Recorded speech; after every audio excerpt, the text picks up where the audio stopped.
just explore the possibilities of what it, like we always see the same kind of builds going around. So let's do stuff differently. Let's try stuff it might not make sense at first, but then it will probably work. I like thinking outside the box. I don't like this. Let's do this meta thing. Let's see what we can make to beat the meta. Because we already know what the meta is at the moment. It's the Ouroboros, right? We know that people like to use Unbreakable in the Dark Zone. That's just it, right? Those are not. They might be meta, but they're not. They're certainly not unstoppable. Okay, so this is what we're going to do. We're going to work on this. We're going to try things that are different, that will work. Probably better than those metas.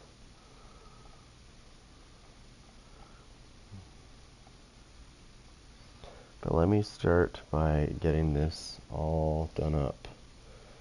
Okay, let's get the stream set up real quick.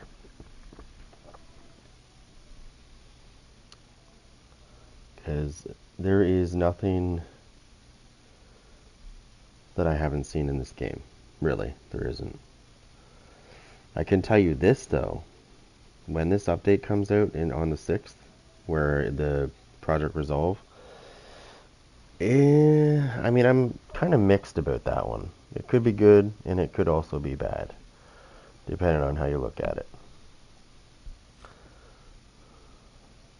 Hopefully it's more good than bad, though. Okay, let me just grab this real quick.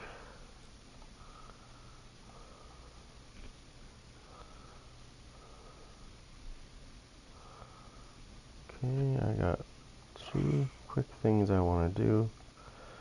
This is one of them. Just have to save this. Alright, now, the other thing I want to do.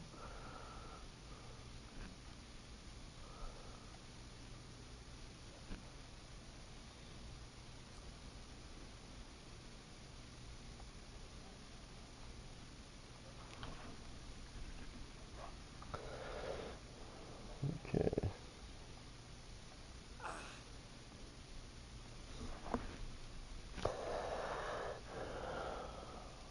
So we got that.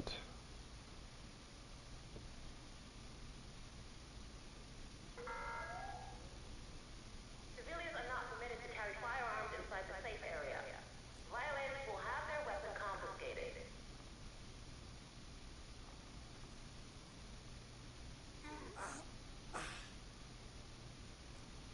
Alright.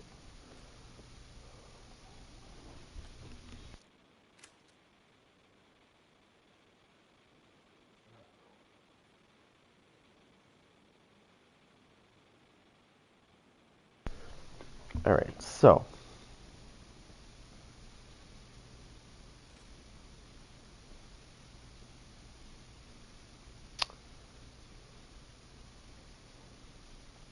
Alright, whoops.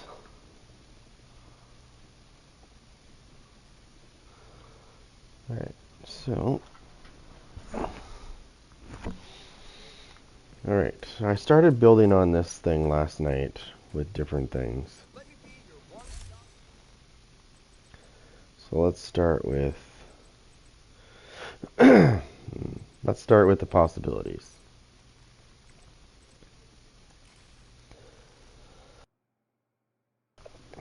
So there is I've been testing this behind the scenes a lot. And it seems weird, but there's a weapon in this game right here, the Busy Bee, that I've been incorporating this into almost every build I use now. And it works great in the Dark Zone. Actually, I tested it last night. You can really melt anything with this thing. It's not so much the gun itself; it's what you can do with its marks. So so let's do a good example. So let's say we're in the Dark Zone and I'm doing I don't know. Let's say I'm doing a landmark, and I've marked. I got it through the one of the seasons. You can get it from exotic caches. So what this does, whoops, he just walked in my way. That's what happened. Okay, I'm gonna go here so he doesn't interrupt me. So what this thing does is it's really great actually. So what it does is every time you shoot a different target, it marks every target you shoot. So every time you aim at somebody else and shoot them, it marks them. These marks, they stack up to 10 times. Every stack is worth 20% weapon damage when you switch over to your...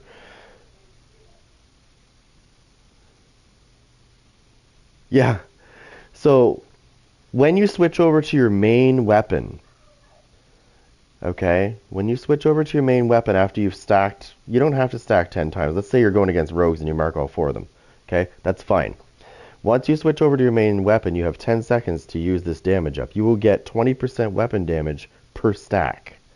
Okay? So if you manage to get a bunch of NPCs before they start attacking you and you get 10, that's 200% weapon damage for 10 seconds that you have. If you unload on those targets that come after you, they're going to die fast. It doesn't matter what they're using. You can melt somebody in like a fraction of a second with this, not with the gun, well, not with this. It's the marks that come off this. So when you go from this weapon to the weapon you want to use, so when you switch weapons, kind of like that other ability. There's another ability too on your it's a backpack ability where you switch it and you get you know what I mean. You get a boost on your weapon, and then you switch to the other one and you get a boost again. It refreshes. It's except you have to mark them with this weapon.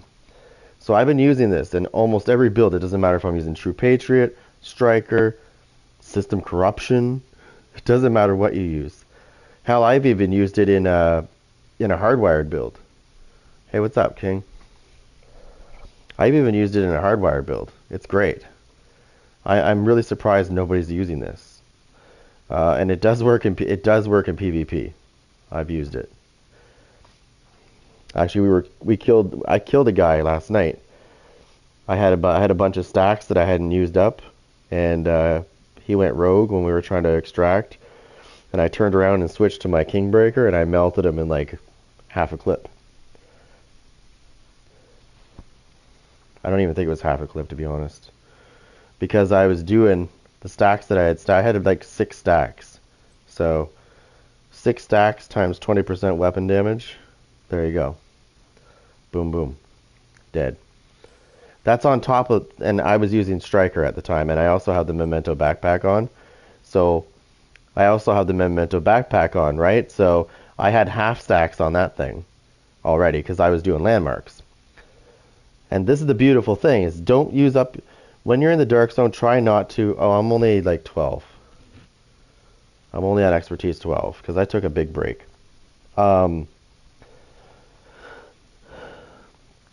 So I didn't use up my stacks.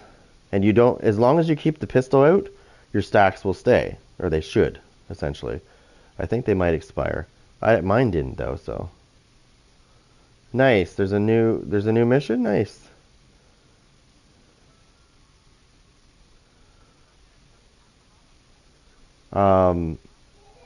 Anyways, if you get 10 stacks, that's 200% weapon damage. So that's why I'm really surprised people are sleeping on this. I think you should incorporate this weapon into almost every build you make. Even a skill build would benefit from this, because think about this. Right? You're in the dark zone, you're using a skill build. You get some shots off. I mean, as a skill build, could you imagine using the capacitor, sorry? And you can't use a capacitor, sorry. My bad. Let's say you're using another skill weapon. But let's say you're using, I would still use my Kingbreaker, to be honest, even if I was using my skill build, because I always use this specialization anyways. But you could kill people with this too. You could kill people with that too, because think about that. You got those stacks, right? Let's say you stack 10 times as a skill build, and you pull out your gun. I don't care if they're all red. You're melting their ass, even as a skill build.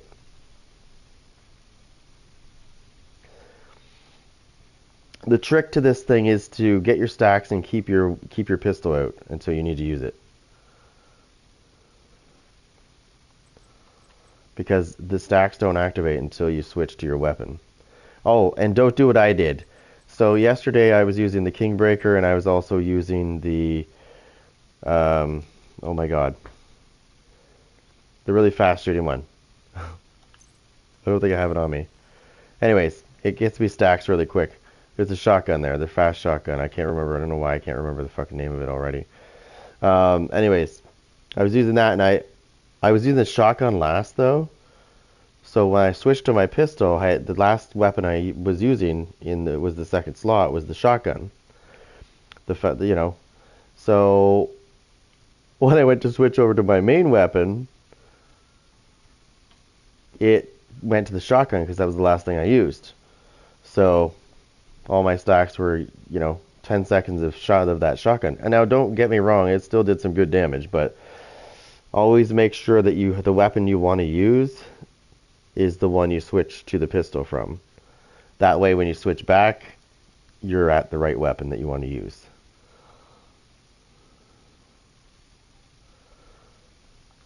Now I like using my Vector, and it has Optimist on it. It's great.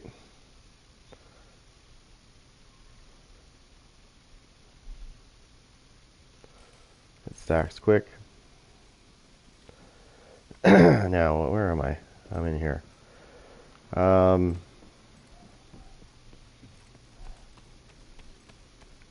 Let's see if I can get this to do what I want to show.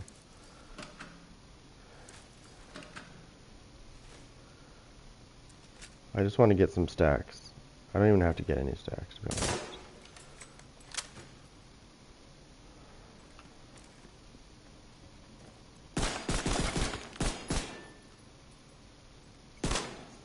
It's pretty accurate. That's right off the hop. I haven't really done anything yet. See how the damage goes up quick? Now it's gone. Okay, cool. But I've got lots of striker stacks now.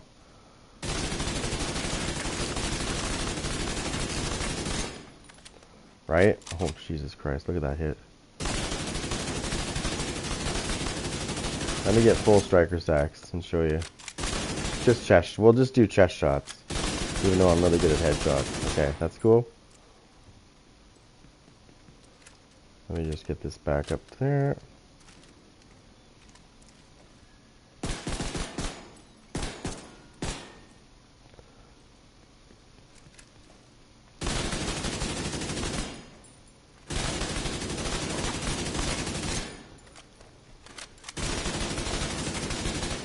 See what I mean?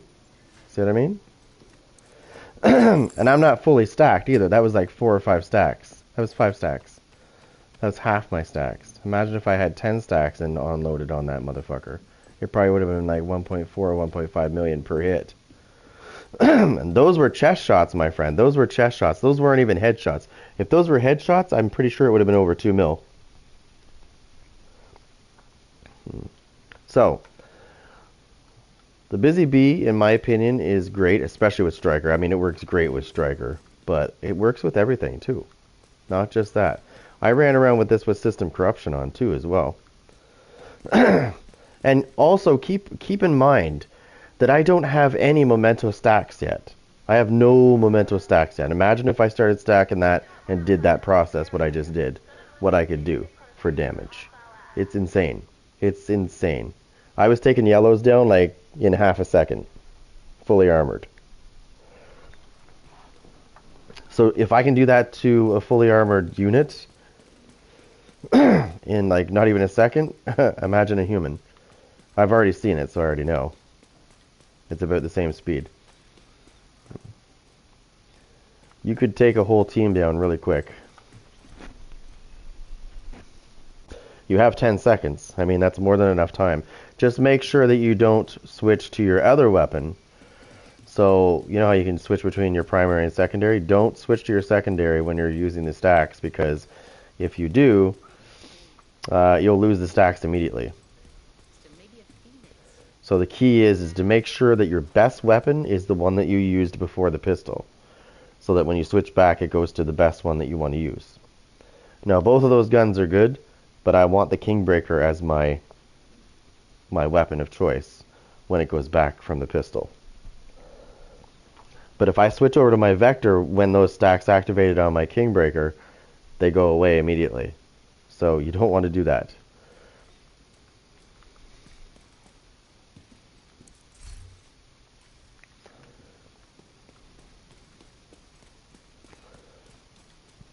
I would like to get a match of this in here because I want to see if I can buy an exotic cache, because I did miss out on a weapon. I think this weapon that I'm talking, the other weapon I'm talking about, I think it's about to get, it's not going to get nerfed per se, but the changes that are about to happen to this game might affect it. And that is the same St. Elmo's Fire. Engine, sorry. I think that thing there is going to get not nerfed directly, but the changes to status effects are going to really severely cripple that gun. I have a good feeling that's going to happen. And don't worry, if the Ouroboros becomes a problem in the game, they will nerf it next. Remember, these guys do this. They like to do this. That's why you need to find things that work, that are not, you know, like I was using my Vector a second ago and doing some insane damage. And I don't mean going all red, because I've had a fully armored striker that can hit like a dump truck. I've had a fully armored True Patriot that can hit like a dump truck.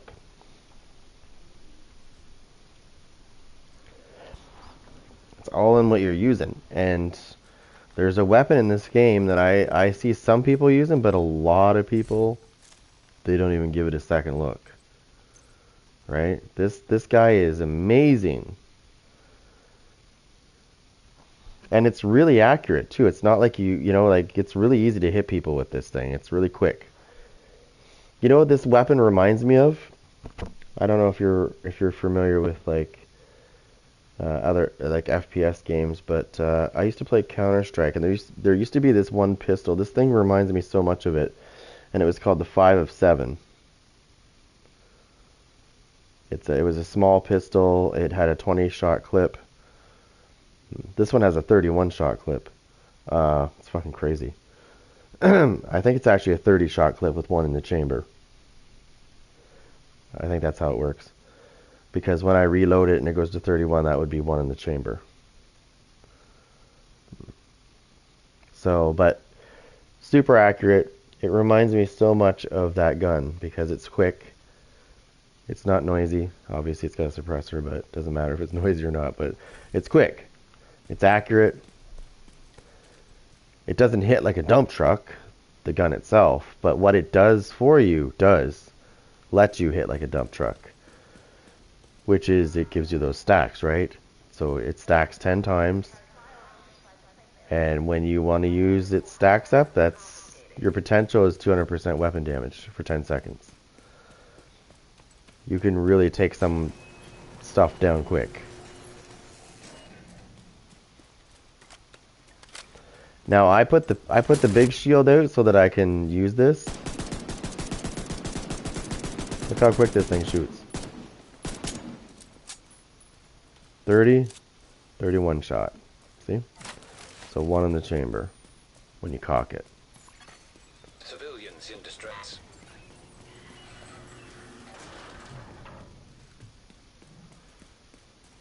Also, I use this as well. Works great.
Was that not mark? Oh, because... Okay, never mind.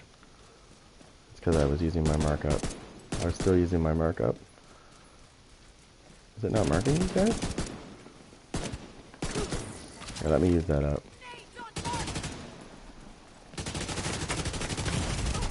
Serious trauma detected. Oh, I just died. My bad. Agent vital signs 0. I think my gun was glitched. Let me try again. It wasn't marking. It should have been marking. Anyways, no, I'll use the shield. I was trying to mark those guys and it wasn't working, so whatever.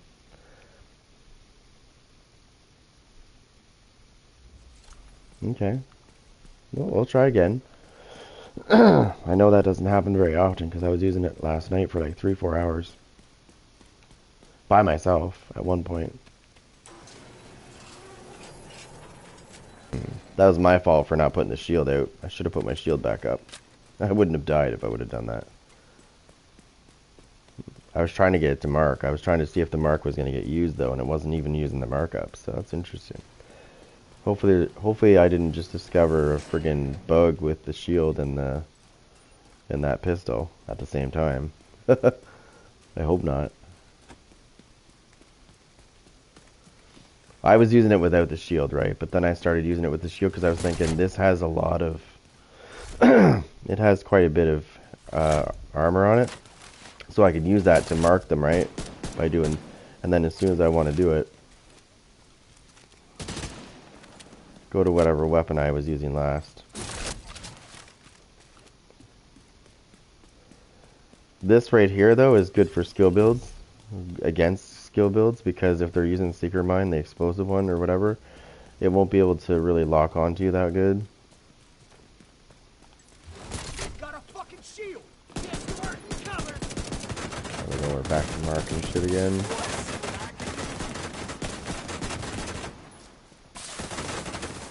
Got 4 hostiles.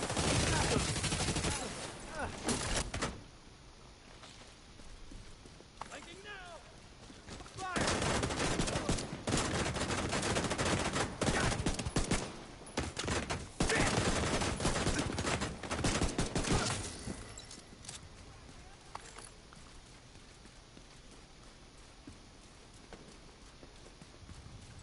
Where'd he go?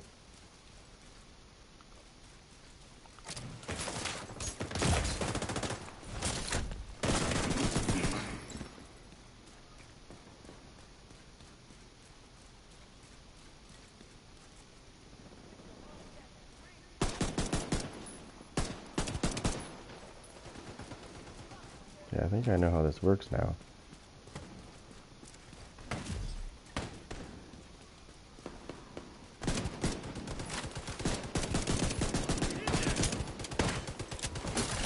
I think I just discovered how it just glitched out. Look. No mark the marky.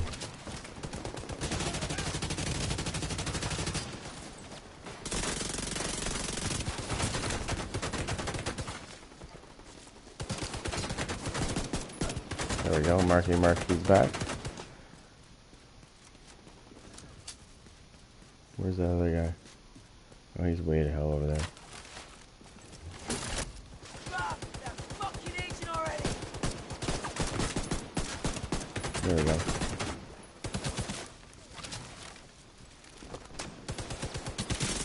God damn it.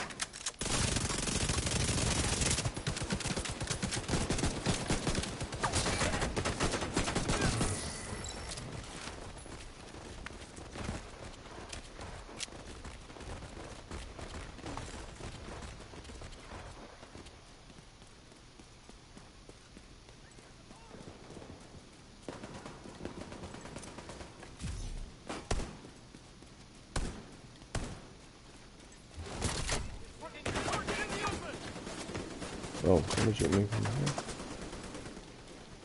I got him.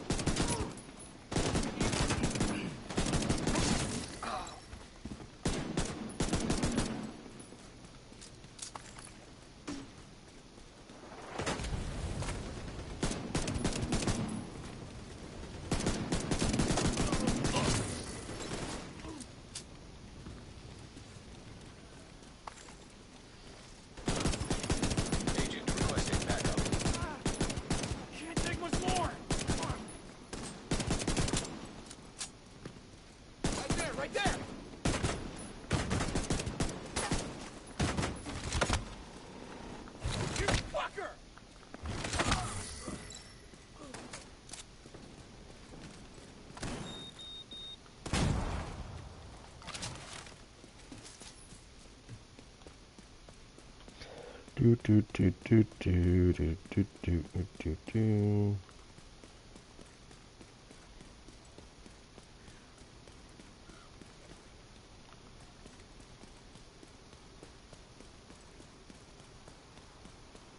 Let's find some people to kill. Let's there we go. Perfect.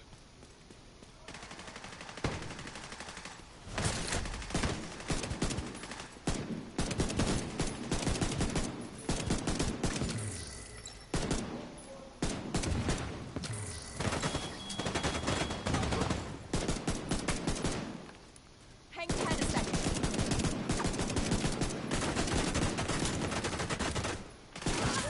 In my sights.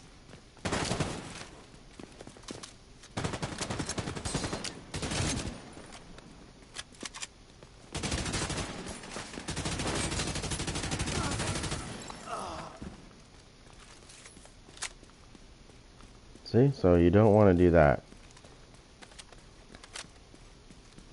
You want to make sure that you don't switch, like, if I'm on this, right? So if I go to my pistol, I want to make sure that I don't, whoops. Let's go here. I want to make sure that I don't go like this. Whoops. Yeah, there goes your stacks, right? So pick the weapon you want to use. You're very tempted to try to switch back to your other weapon when this one gets low, but don't. I just simply bring this back up for a quick second and remark everything. And wait for the opening, the distraction. That's why I keep letting this thing come back, and then I just go bloop, because that quickly distracts them. That gives you enough time to get your shit going.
Just make sure I get all these stacks, don't leave them behind.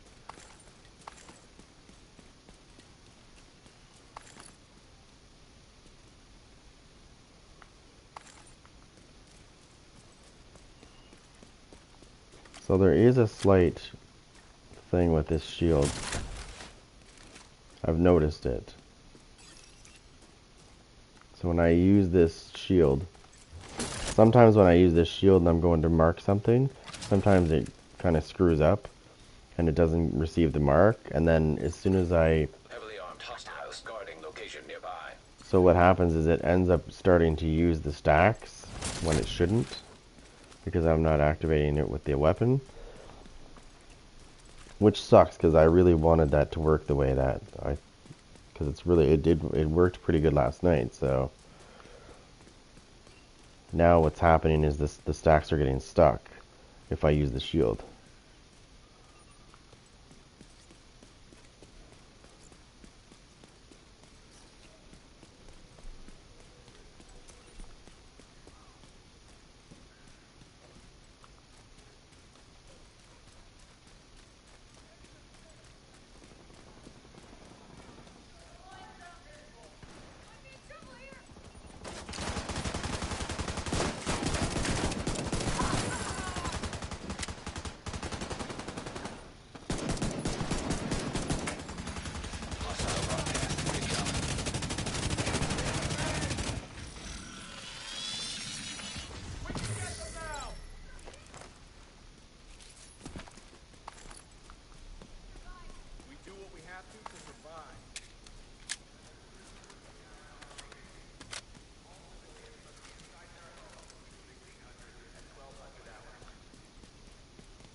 So if it's gonna glitch like that, then I would highly suggest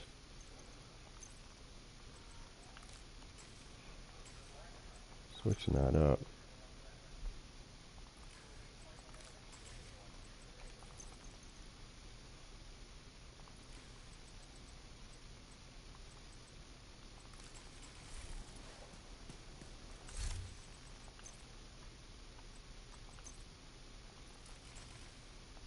Oh, what's going on with this?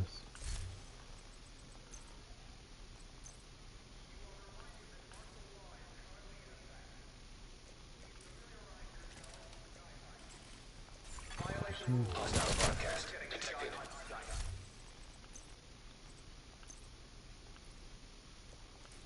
Oh, it's doing that shit again. It won't let me put my shield back away. And it's not on cooldown, that's the thing. I want to test my, All civilians are required to check in their firearms. I want to test my Comply healing. without party consequences.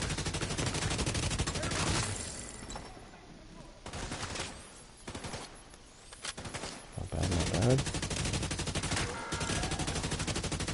The Black Tusk will not tolerate civil unrest. There will be harsh penalties for anyone who disobeys. Immediate medical assistance needed.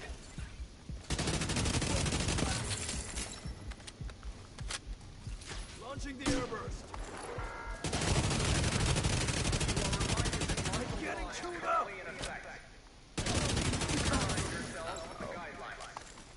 Violate the rules and risk getting shot on sight.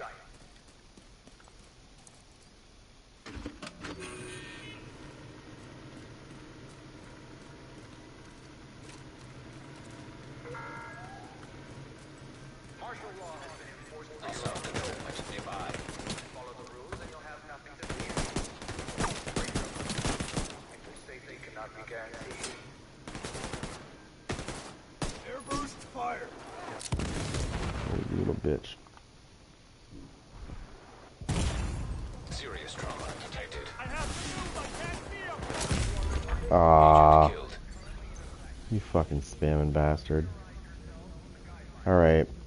Well, I'm gonna show you what I use against that shit. They want to play that way. I normally use this skill that I'm not using it right now, but my shield won't go away, and hopefully that fixed it. Alright, so, when you got those spamming motherfuckers like that, put that shit on right there. That'll take care of that bullshit right in its tracks. Progress halted. Manual override required. Where did I just... Okay, right there. Yeah, so when you see those grenadiers come up, you just mark them with that, and then when it hits them, if it doesn't kill them, it will disable their grenade launcher permanently. Same thing with the drone guys. If you're in the legendary missions, if you use the demolisher, you'll permanently disable their ability to spam drones. It works on pretty much everything. I believe if you hit a medic with this thing, it will disorient him, but I think it permanently disables his ability to bring his thing back.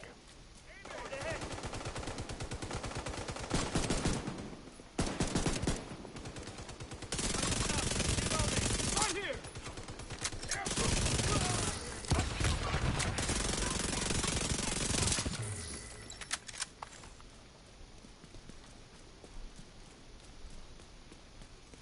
Let me find a grenadier so I can show you. It's hilarious because it disables their shit. That's how you permanently silence those grenadiers, especially if they're yellows. You just hit them with the demolisher. Game over. No more spamming grenades at me. No more spamming. Same thing with the drone guy, like I said. These guys, it brings them to their knees.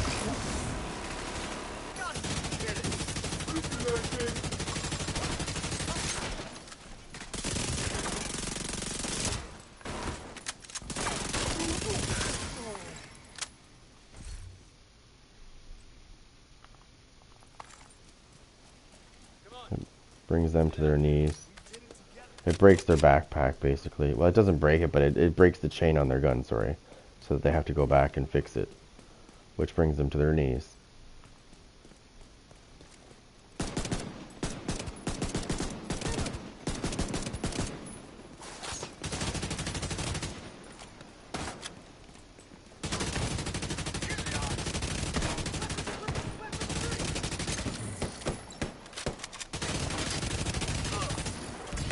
Oh, you motherfucker.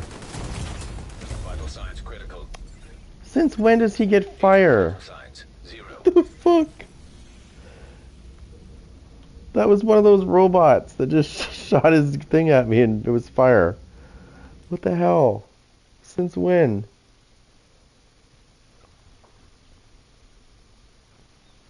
I should have dealt with the robot first, I guess. Wow.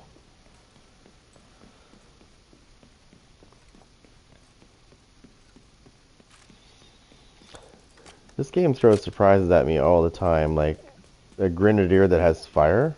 Cool. I've seen it before, don't get me wrong, but like I think that was the robot that shot at me. You little bastard.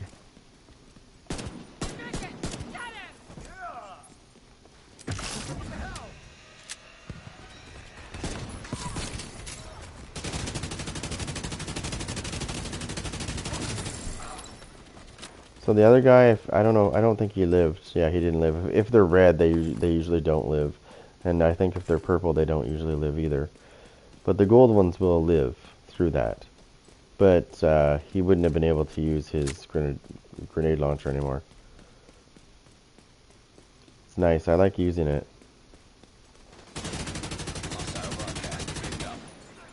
Okay, where are these guys?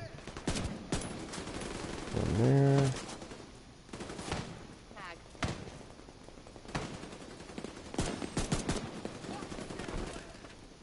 Somebody's running at me.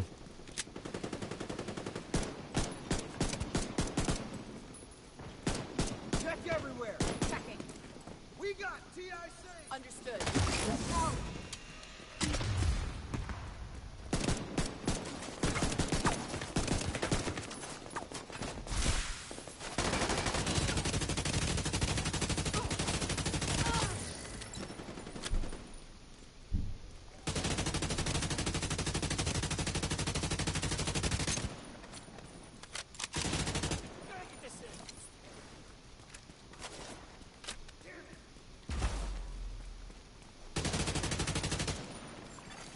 Hostile broadcast detected. Dead ass. Right there.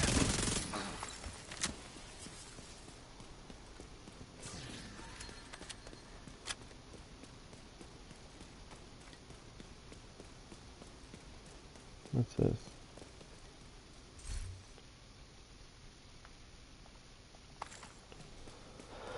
Do do do do do. It's fun.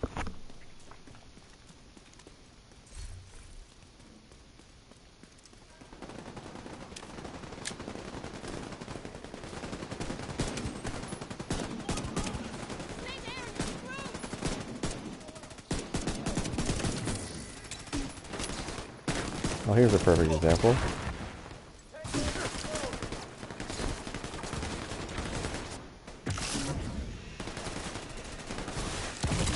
Oh, you little dirty bitch. Detected. Did I get him with that? Let me see. I think I did. I can use that car to get behind it. Yeah, I did. So he won't be able to do that anymore. I think I hit him. Right there.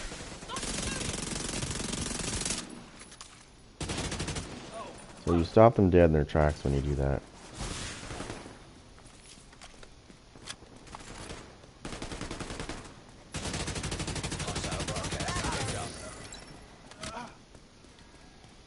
That's why I said it's fun, because you disable them completely. The gold ones usually survive. Assignment location detected. Like, they usually survive the little explosion that happens when they get hit. But, like, they won't be able to spam anymore. They'll have to actually fight.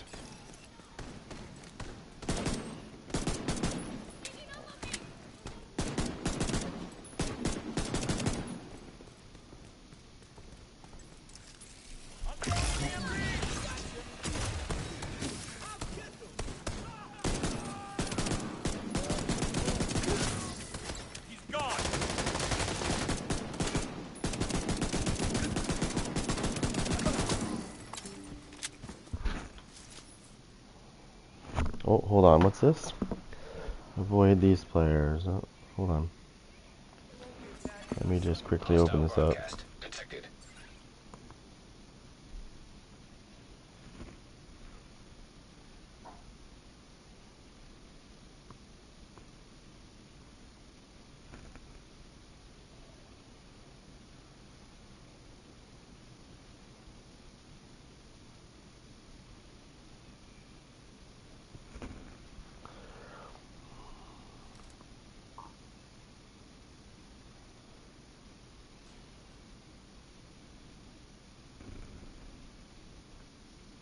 Secure the area. What?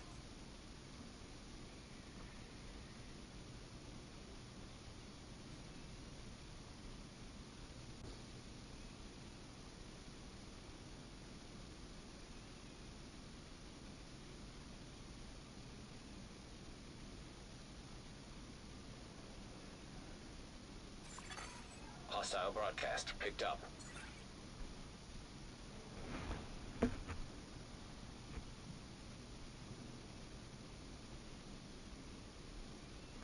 Stay alert. This is important work.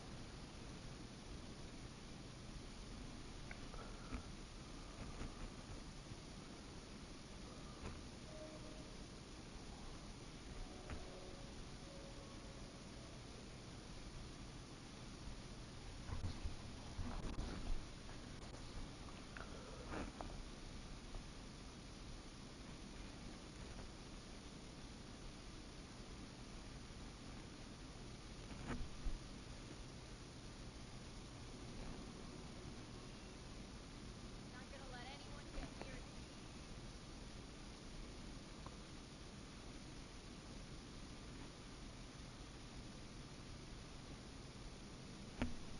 Sooner we set off, the better.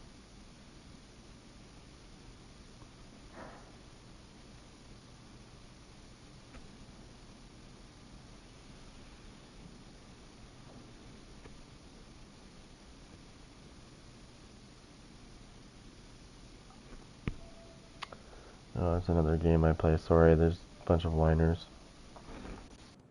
It's kind of funny, actually. Hold on a second.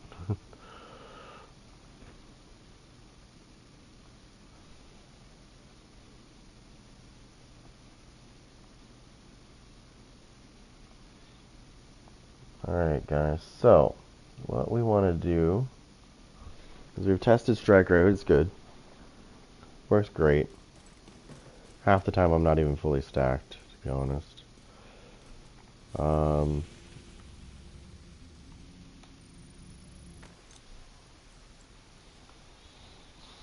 almost feel like I need to... What the... I don't know why this keeps coming up on my watch.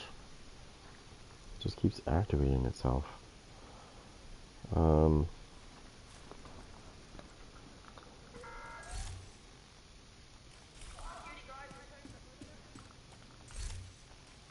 That's only 1.1 million armor, though.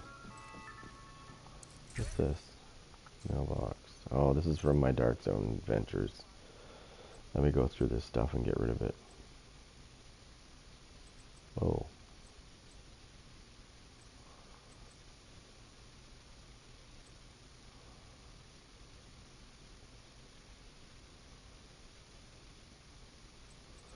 So this gear set here, I was going to talk about this too as well. It has a built-in kind of, what do you call it?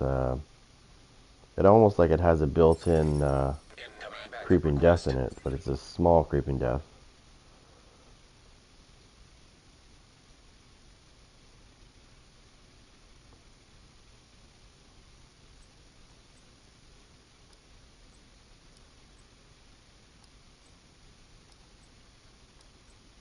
We got some more y'all gear while I was in the Dark Zone.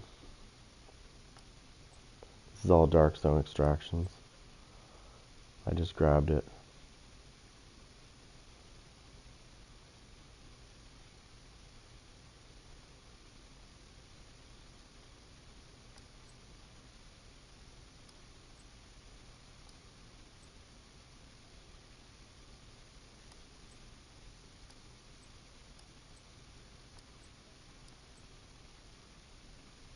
This was a good piece that I got out of there. This was a weird piece.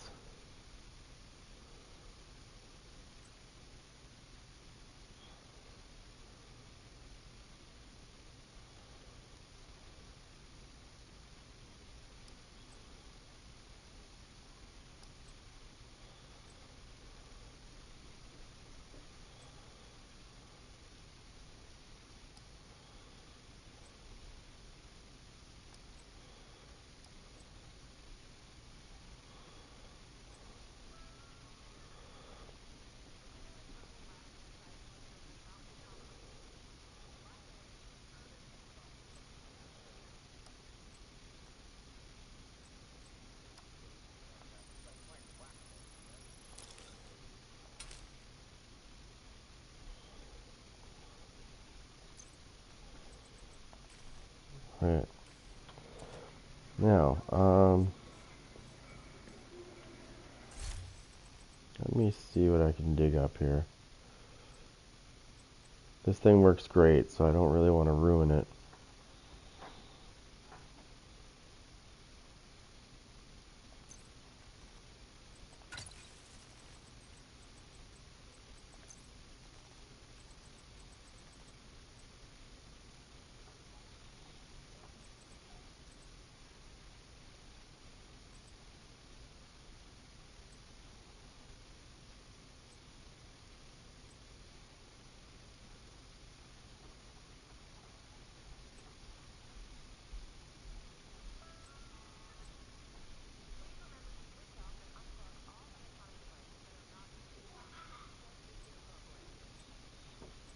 We want to go right outside the box here and just do some weird shit.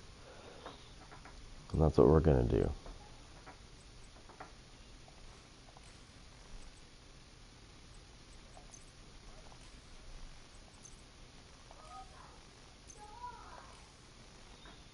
It's a weird ass striker build.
Oops, let me just do this.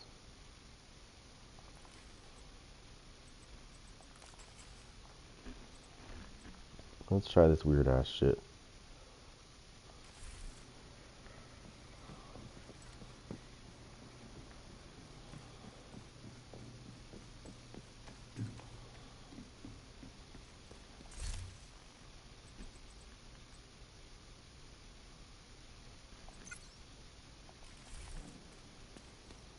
I live in the capitalist dream.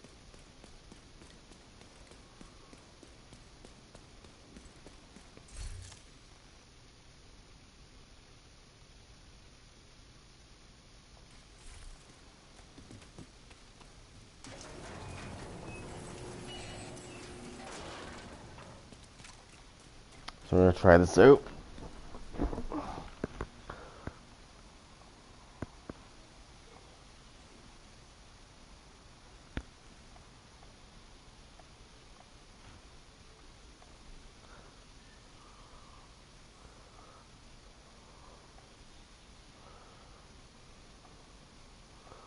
And we're gonna try this out too as well. Hold on a second.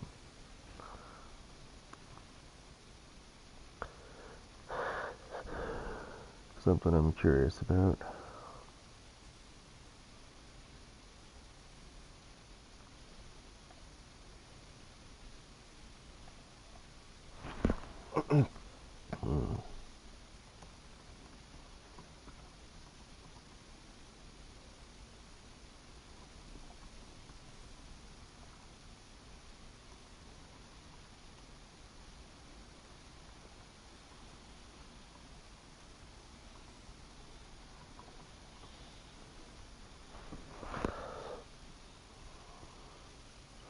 Let me just quickly do this real fast.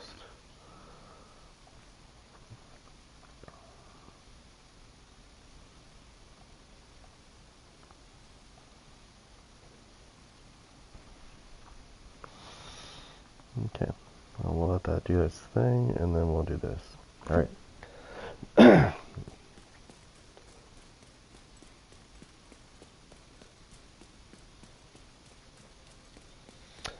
It's really strange things, actually. So we're gonna try this. Yes, I'm using this. I'm using the Ninja Bike Messenger backpack, but I was using the Memento a second ago. So what I was doing is I'm doing all these weird ass builds, but I'm always incorporating this weapon right here because I think this is it's very nice. If you use it, you can make any build pretty tough. Like damage-wise, you can make a build pretty good with this weapon. It's really easy to aim this weapon, and it does a lot of damage once you switch over to your main weapon and start using the stacks that you got. I did this last night, the Dark Zone. I had a really strange build, but I was using this weapon, and I was marking. I do landmarks. I was using the Memento backpack, though. I had like 10 marks, so that's 200% weapon damage. And this guy goes rogue, okay? I turn around, I'm not even kidding you. I turn around and I burst once because I had so much going on. Like 200%, I had 200% weapon damage, first of all, for 10 seconds. Plus, I already had stacks of my Memento. So, I mean, I melted this guy within a fraction of a second. He just went down like no, and his buddy ran away. His buddy ran away. When he saw how quick I took him down, he went, bye-bye. I don't know what he was thinking, but he ran. I was like, all right, this is good. This is good. So I've been incorporating that little pistol into all my builds recently because it's great. Why not? It's free weapon damage. Why not? The more stacks you get, the better. It goes up to 10, so 200% weapon damage, up to 200%. Even an extra 20 or 40% weapon damage is great on top of what you already have. You can't go wrong. It's like I said, it's free XP or free XP. It's free damage. Why not?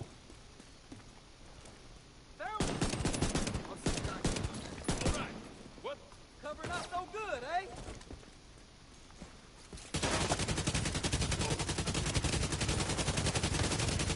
I need the water.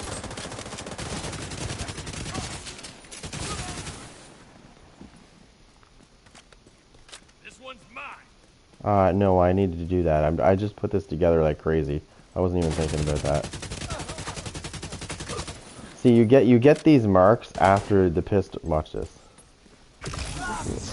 Oh, I didn't do that right. I'm not focusing on the pistol. I'm focusing on what it gives me.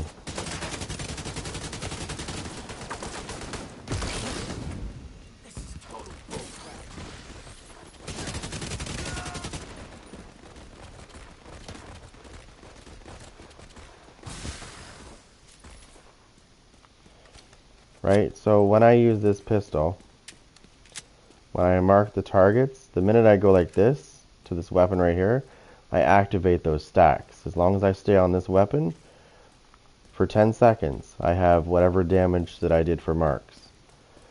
And it's 20% weapon damage per mark. So if I get 3 marks, that's 60% weapon damage for 10 seconds as soon as I go to my main weapon. Whatever that may be. If I want to use this one, then this one. If I want to use That one, no problem.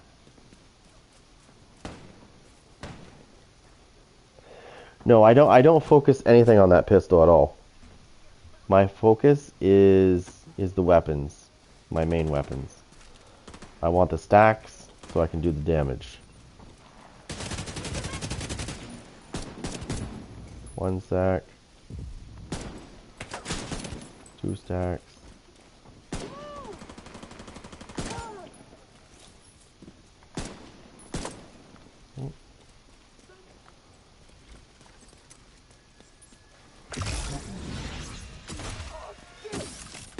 Three stacks.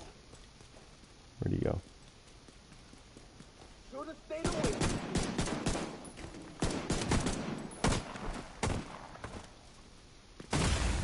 Immediate medical assistance needed.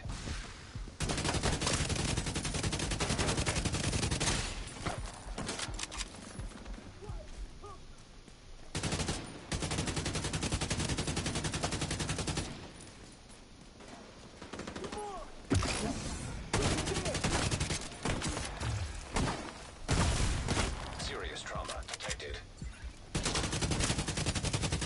I like this one.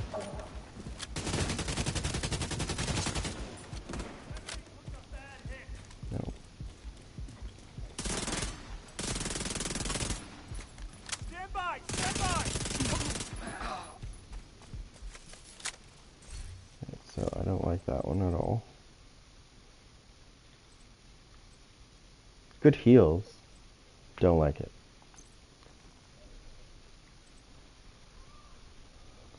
Let me try system corruption.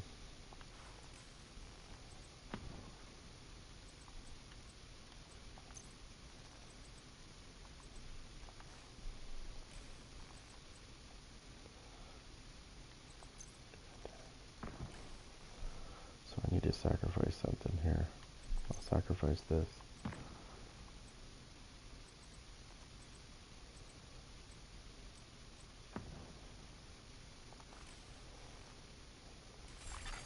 Hostile control point detected.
Alright, so I don't...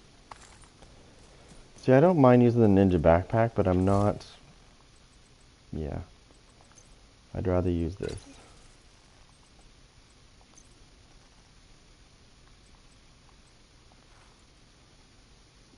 Actually, do I have another piece?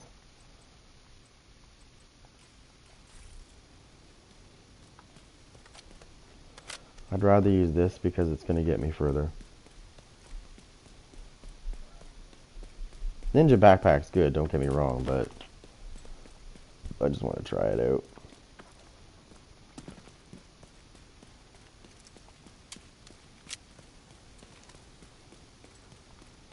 Works good on some, not so much on the other.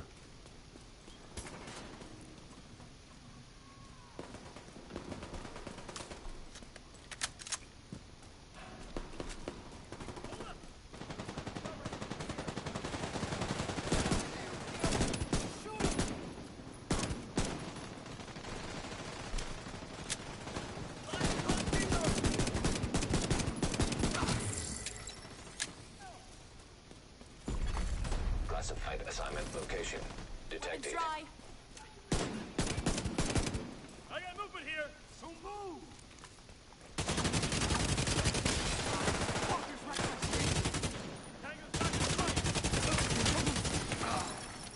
Agent requesting backup.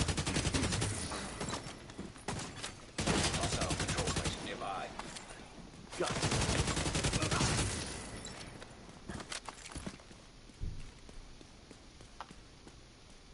That about does it. I like this one. This build I do like.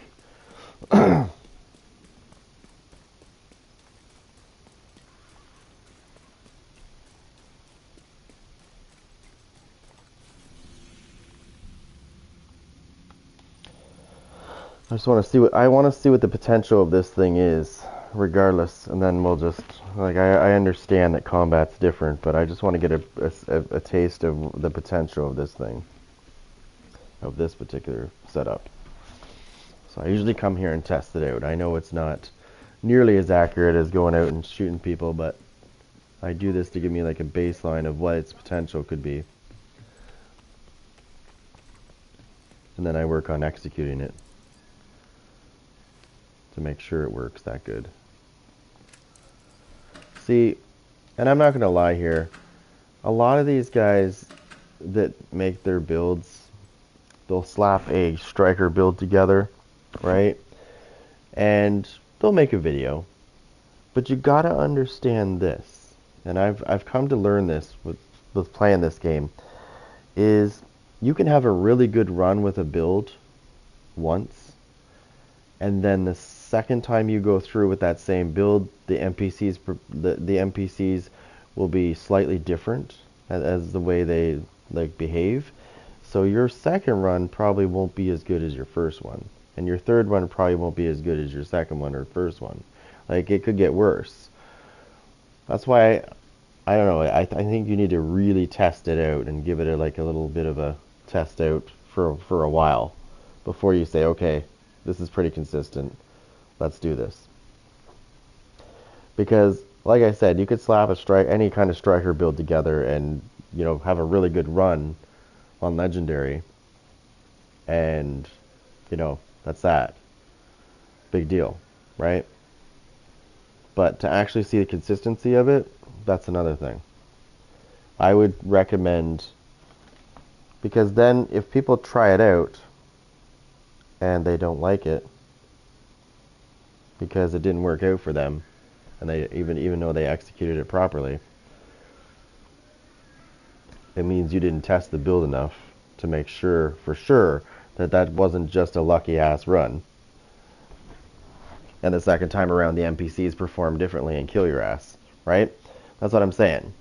I think, honestly, when making builds, you really need to test them out good, not just throw them together and say, hey, look at this, I got a really good run, check this out. And then I put that build together and I test it and find out that I just got slaughtered because the NPCs performed differently in my run versus their run, meaning they might be more aggressive than they were in his match, right?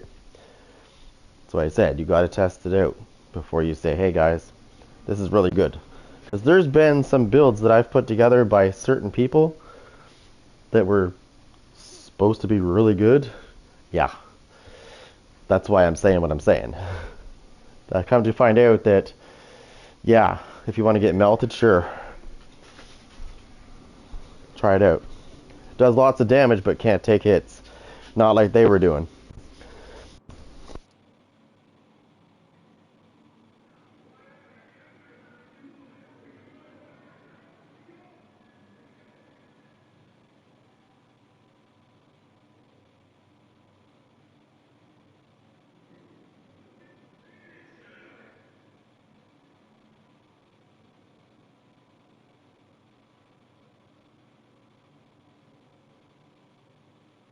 Now, one good thing I did hear about System Corruption is it's getting a rework, or it's getting improved, I should say.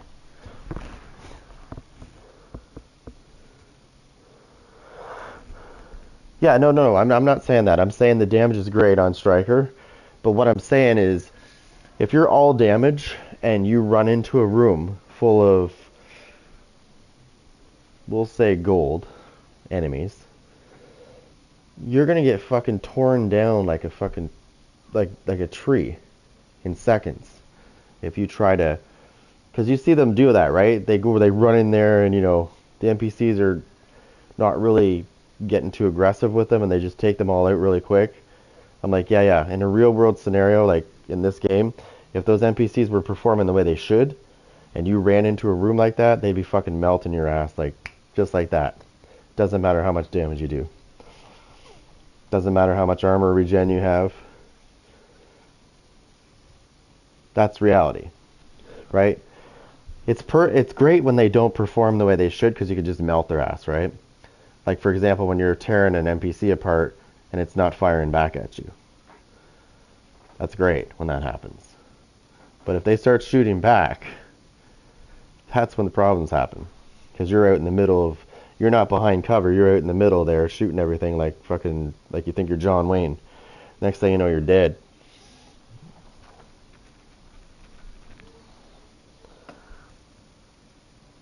That's what I'm saying. I see too much of that. I see too many of these things where I'm watching them kill these people or these NPCs. And it's almost like, it's like when you see other people, that's what I mean. Like those red NPCs can melt you just as good as the gold. And I think now, even now, they hit harder than they used to.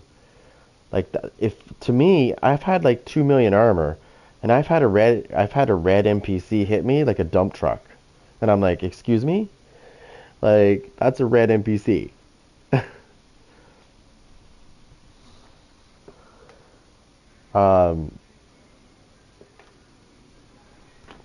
And I've seen people in the Dark Zone that have like 2 million armor, and they'll have like Unbreakable, right? This is hilarious because I just did this the other day. I didn't run that, but I killed somebody that had that. So he was running like 2 million armor. He had Unbreakable on, so he had 2 million armor twice. Like I said, I was using the Busy Bee. I was using the Busy Bee. I was marking all my I was doing a landmark. This is another time, the other day, not yesterday, but the day before. I was using the Busy Bee. I marked 10 NPCs with it, so I was about to use my 200% weapon damage again when somebody tried to attack me, and he had like 2 million armor, and I fucking took that guy down in like 2 seconds. That's how quickly I went through all of his armor twice. It's like dead. I was using Striker, of course, but I was combining Striker with the Busy Bee, right? And the Memento backpack. So I had stacks. Like I was doing so much damage. I did a test on the range. I was doing 30 million damage when I activated those stacks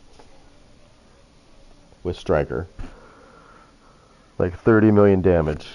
It was ridiculous. It was ridiculous. But I was using cover too. I wasn't just being stupid and running out. Now when I fought this guy, I face tank. I got right in his face and fucked him up quick.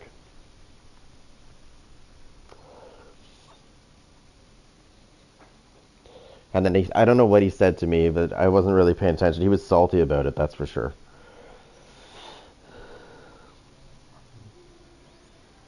He just kept saying, because on his screen he saw the damage I did to him, right? It was like ridiculous. It was almost 30 million. It was close to 30 million actually. It was like 27, right? And he was like being really salty. He's like, you got it. There's no way you're fucking doing that with your Striker. He was looking at my build, right? Because I had like 1.5 million or 1.7 million. I can't remember what it was. I had like 1.5, I think it was, million armor. He's like, there's no way you're doing that much damage with Striker. And I was like, did you look at my build very carefully? Did you realize that I had 10 stacks of that Busy Bee, right? And I also had full stacks on my Memento. So I don't even need Striker stacks. They're just a bonus. That I have just from my Busy Bee alone, I'm getting 10 seconds of 200% weapon damage. My Striker is starting to stack at the same time. I've got full stacks of Memento as well. So that's another 30% weapon damage, plus an immediate 5% weapon damage, I think it was.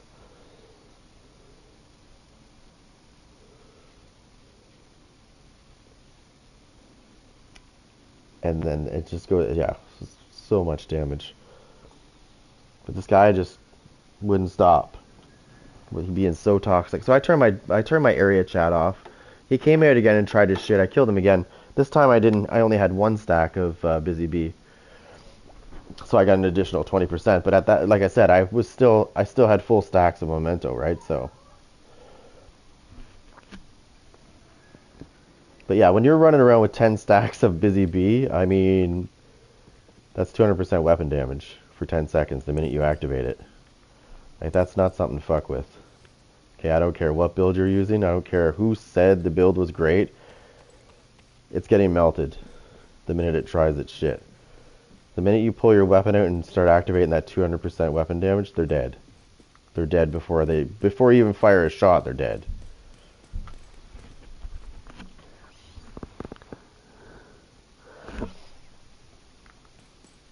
But you see, PvP is about to change because your expertise, I believe, if I read this correctly, they're turning your expertise off in PvP, right? Because they realize that some people are really sweaty, okay? I'm not going to lie here. Some people are really sweaty and they've already gotten their shit maxed out. So, and that makes a difference in PvP, it really does. If somebody's got, like, their max expertise, and like let's say you're only like level 10, for example, like you're only 10, your expertise is only 10. When you fight those guys, it's going to be a major difference in damage between you and him. Everything's going to be different. If he's got his defender drone at maximum, yeah, like he just has to throw that up, and you'll have a hard time killing him. Because his damage negation is going to be like pretty high. So you're going to do like, you're still going to do damage, but it's going to be like not as much. But if you're running what I was running with 200% weapon damage, that ain't going to matter. You'll fucking melt through that and then some.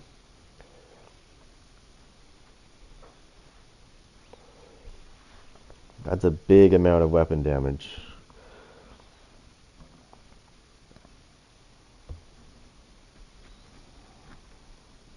Very, very useful pistol. I love it.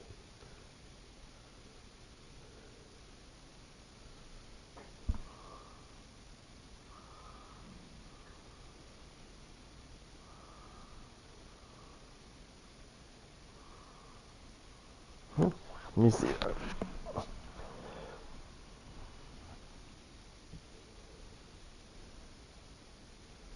Yeah, no, that's what I mean. It's in the invaded one, right? And the reason why they did that is because normalization is already turned off in the invaded dark zone. So the ordinary DZ that's not invaded is different than the invaded one, right? Your gear actually matters when you're in the invaded dark zone. So if you run into the invaded dark zone, if you run into that dark zone and your gear is shit, you're dead. You're not going to run up to somebody and kill them like no big deal. Because if they have really good gear and you don't, you'll see the difference. Whereas if you run into the normalized dark zone, the other ones, whatever one's not invaded, everybody's kind of on the same level, somewhat. But the expertise will still kick in. But in conflict and the other one, the invaded, no. It will be a different story. That will be turned off. And it should be. Because it's a little bit overkill. Like, if you already have good gear, you don't really need expertise in that dark zone, in the invaded. Because you've already got good shit. You don't need to OP it. You know? I think they're just trying to make it in line more like, if you have shitty gear, yeah, you're still going to die, but if you have shitty gear but a high expertise level, that can make a big difference, right? It really can. I've seen people run around with shitty ass builds or shitty ass gear and have like a really high expertise and fucking dominate in the invaded. Right? Which is not right. That's why I said, if they have shitty gear, they should die just like they should die. Their expertise should not be saving their life. because they're running. It just promotes them to fucking wear gear that sucks. But yet their expertise will help them out. So yeah, no, I agree with that. What they're doing there. Whereas if I have a really good build and my expertise is lower than yours, like much lower than yours, then I'm gonna get fucked. You know what I mean? I'm gonna get screwed.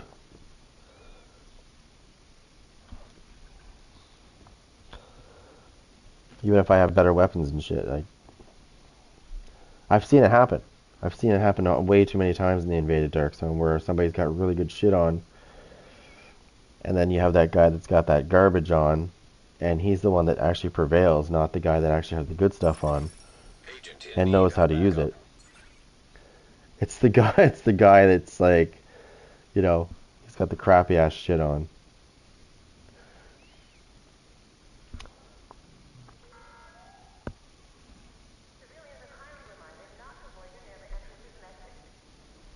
Hey, what's up, Hassam? I haven't seen you in the DZ in a while. I was in the DZ last night, buddy. We were in there for like 3-4 hours.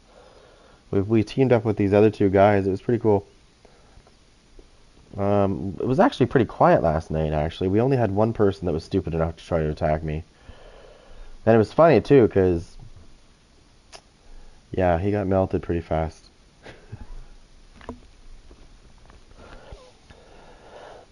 I had my area chat turned off, though, so I don't know if this guy was getting salty or not, because they usually do. Nice. Yeah, this guy was I think he was being salty with one of my friends. We ended up killing him because he tried to gank us at there was two of them. I melted the one guy so fast the other guy ran away. He wouldn't even try to fight me. He just ran away. But he was being salty when he ran away. It's like, you know, like, it's my fault you're stupid. You know what I mean? It's not my fault you were dumb enough to go rogue when there's 4 of us and there's only 2 of you. And you're weak. It's almost like he was crying about us killing his buddy. Like, your buddy went rogue, buddy. Sorry, but a good rogue is a dead one, right?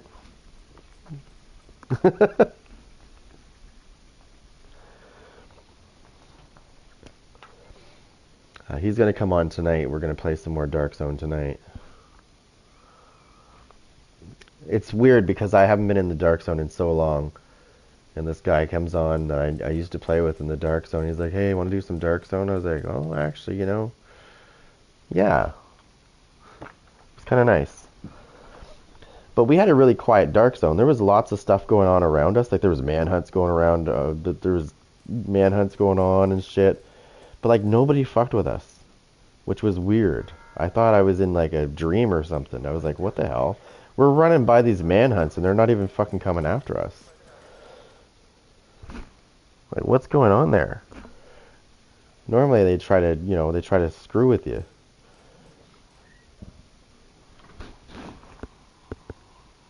Hassam, I got an idea for you. You might like this. You have this gun, right? I know you do. You should try this gun out, buddy, with one of your builds.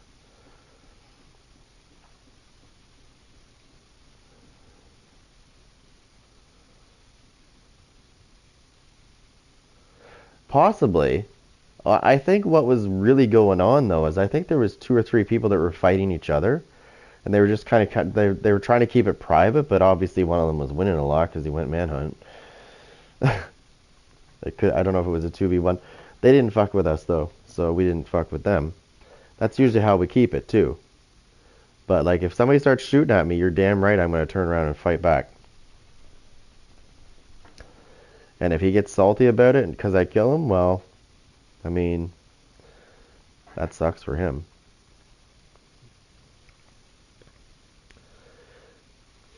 But this was, I was using this in the Dark Zone the past 2 nights. And it's pretty good. I had 2 people total in the 2 days that I was in there that were stupid enough to attack me by myself. And I was rolling with 10 stacks of this Busy Bee at the time of his death. At the time of his death. He didn't. He. It was at that moment he didn't realize that I had 10 stacks of Busy Bee waiting for him when he went rogue, and that's 200% weapon damage. And yes, he got that. That was 2 nights ago now. That was the guy that when I had my area chat on, he was super salty about it. He did not like dying. Oh yeah.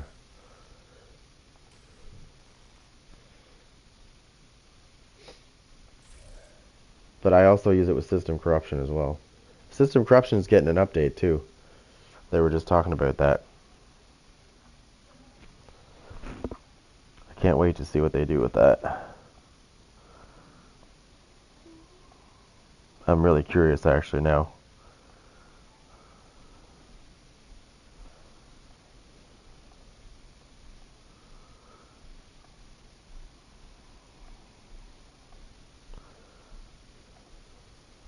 Okay, give me a second.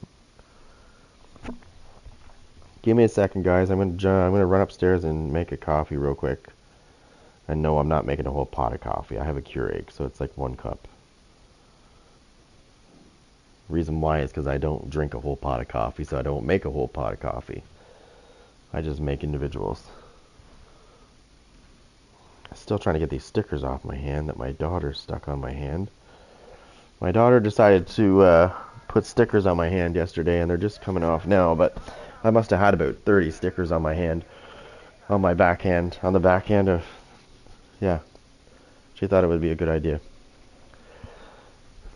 Alright, I'll be right back. I just gotta grab, I'm just gonna make a coffee.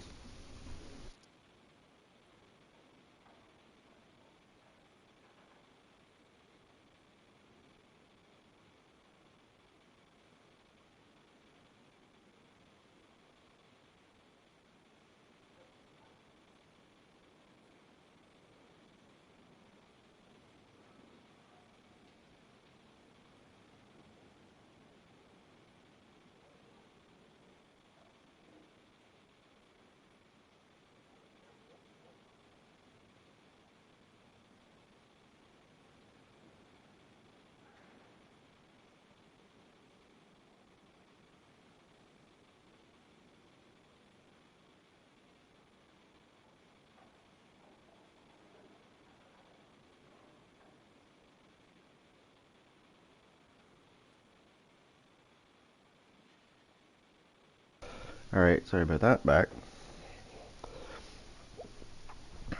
Let me look at this real quick.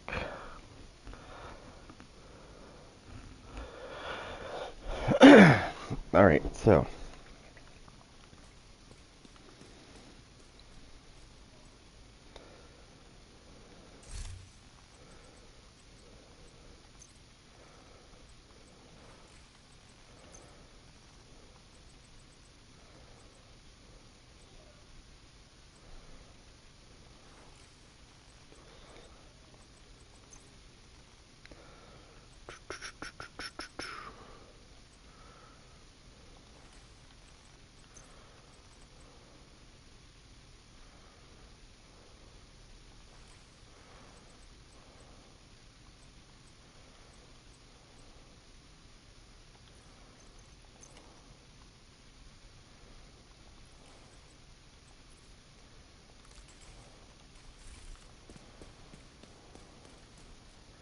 Let me see what I can do with this thing.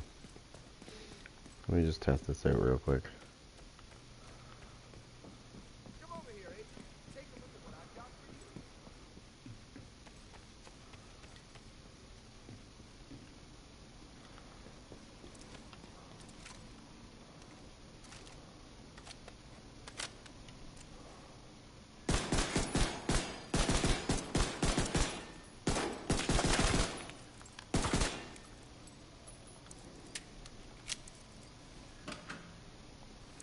I wanted to just take this out for a little test drive.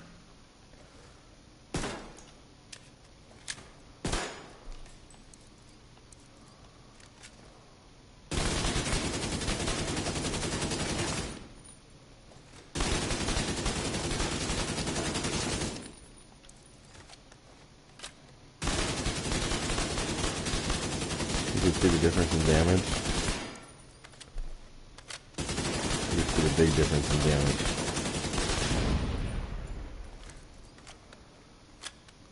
Right, so that Busy Bee really does do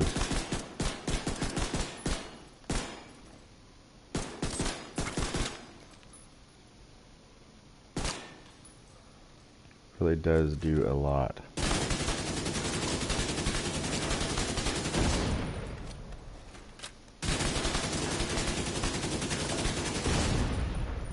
Like it increased my damage by like 600,000.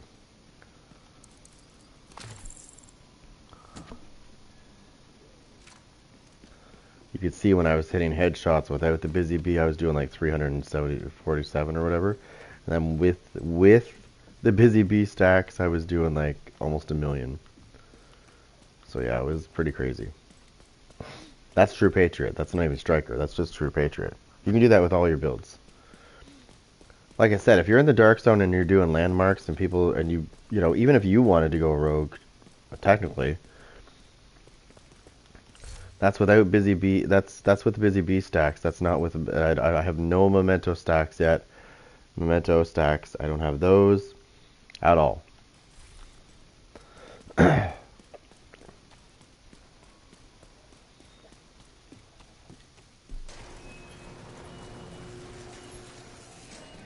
If I had those stacks, I'd probably be doing like 1.2 million with the Busy Bee.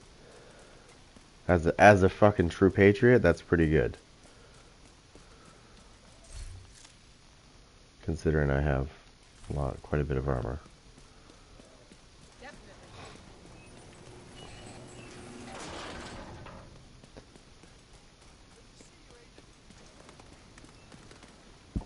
Oh, let me just pull this up real quick.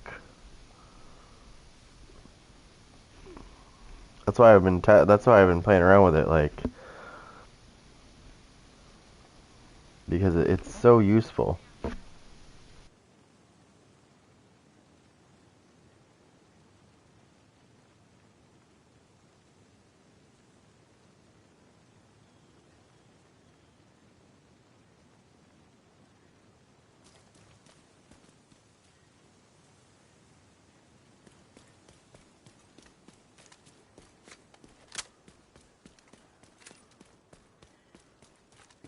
Keep the site secure.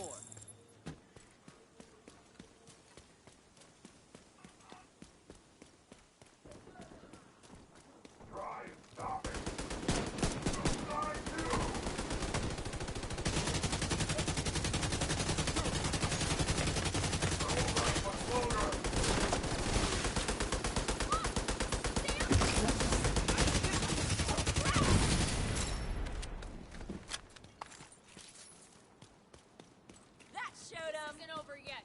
Not by a long shot.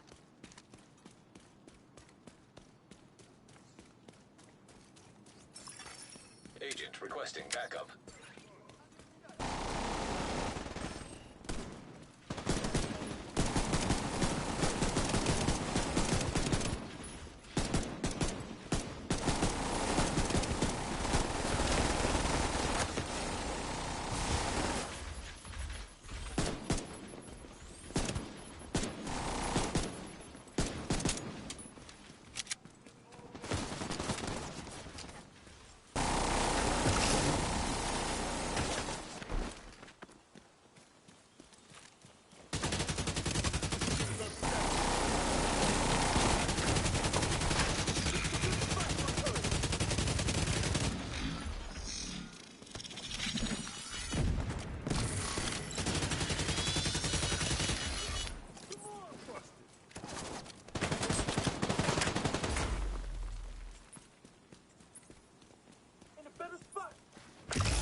Whoops. I did not mean to fucking do that. Basically, I ran into an area where there was no cover.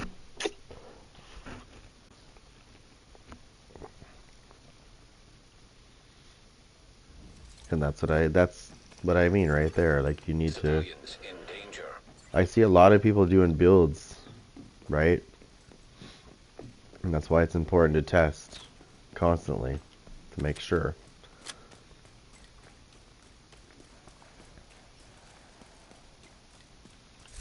So,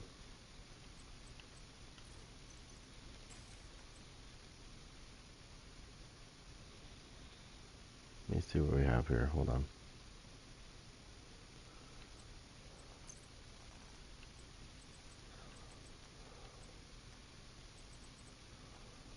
I don't have any on me.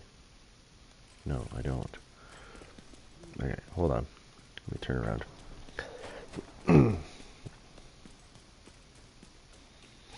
I'm going to make a slight adjustment on that.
So we're going to come over here.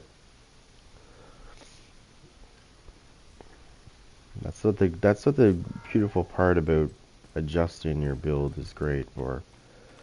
So I'm going to do something a little bit different with this. Oh, hello. And that was my mask, right? Yes.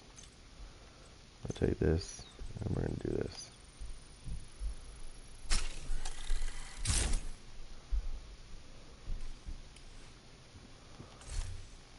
Alright. And we're going to put...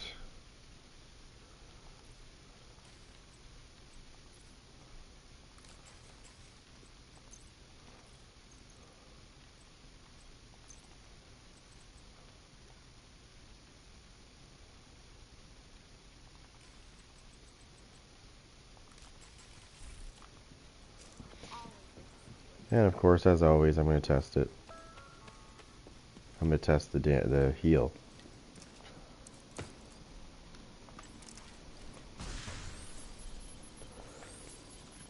I'm also taking into consideration I'm running True Patriot, so I'll also have the white heal. It's not going to be the greatest, but I have the Memento backpack as well, so that's going to also help. That's also going to factor into that skill efficiency, because skill efficiency is everything to do with skills, like repair, duration, etc., status effects, skill damage, skill health, etc. Right, so I'll have, once I stack on this 30 times, that's 30% skill efficiency, which is more than enough of a boost to make the heal even better. Every time I get a trophy, the heal is going to get better and better and better.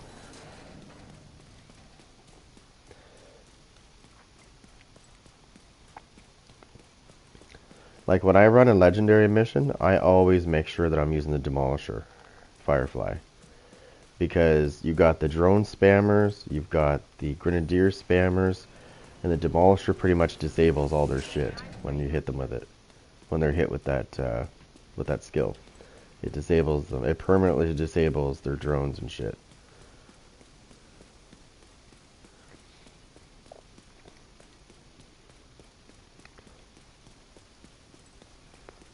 And the big guys, you can just keep putting them on their knees every time with that as well. So. Really? Forgot to check the oil dump. I don't remember when I get back. It's actually pretty good.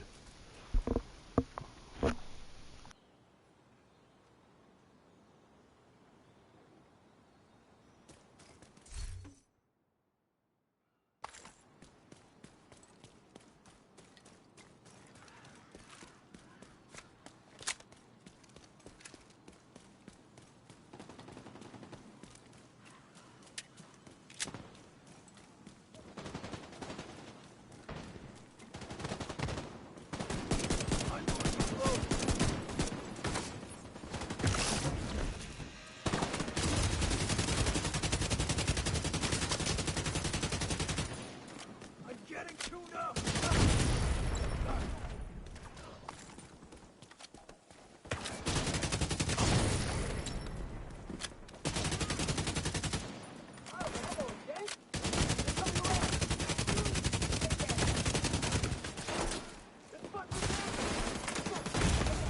Vital signs critical.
Right here!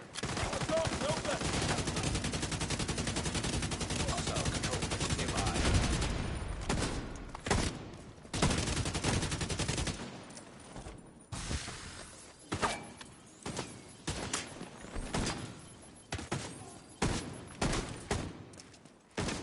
Fuck out of DC!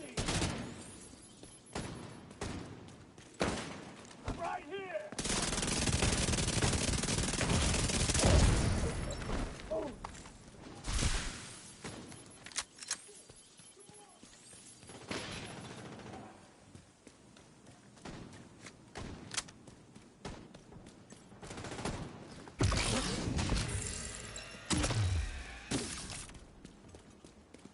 Won't take back this thing.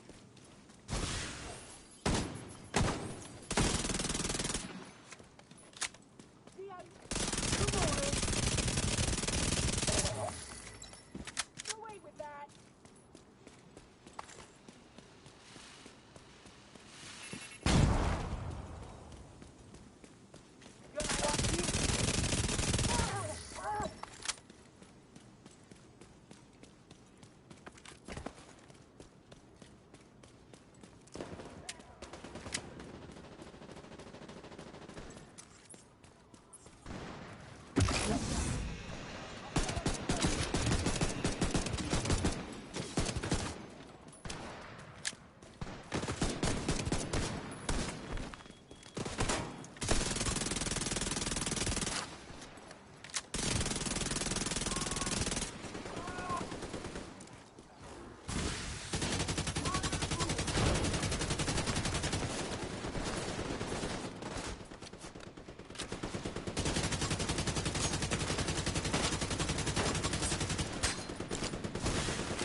Yeah, I am. I'm using weak point on this.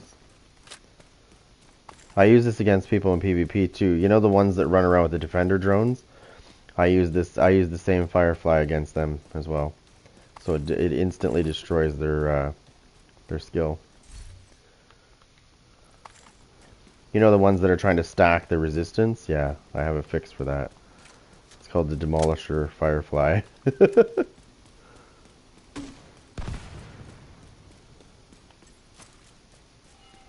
Oh, I can't see.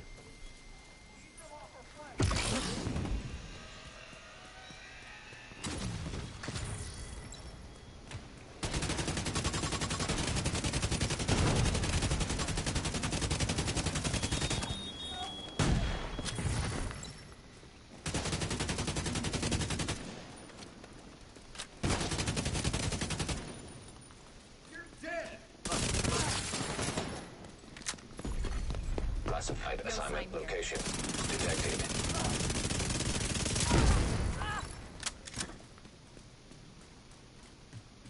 Another dead asshole.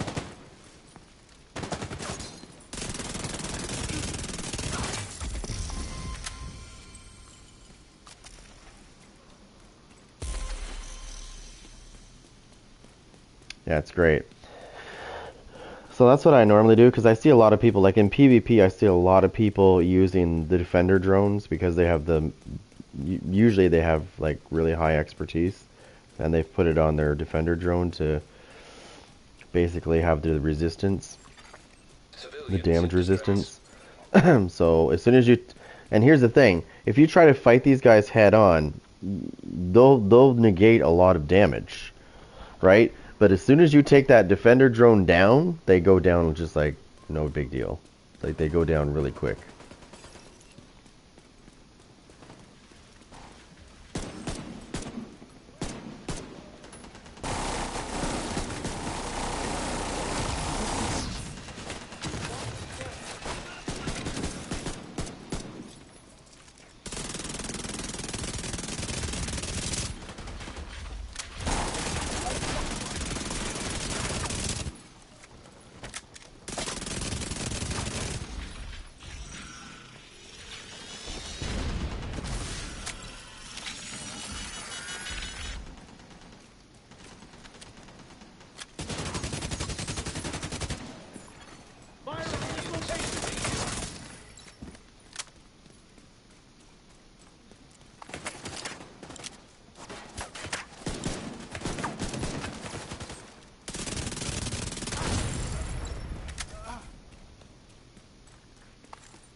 Now, what I'd like to really see these guys do is I'd like to see them bring us legendary worlds. Like we're on heroic, right? That's the highest we can go. Legendary worlds would be great. It would definitely make things more challenging. Incoming backup request. Or even go beyond that. Make a...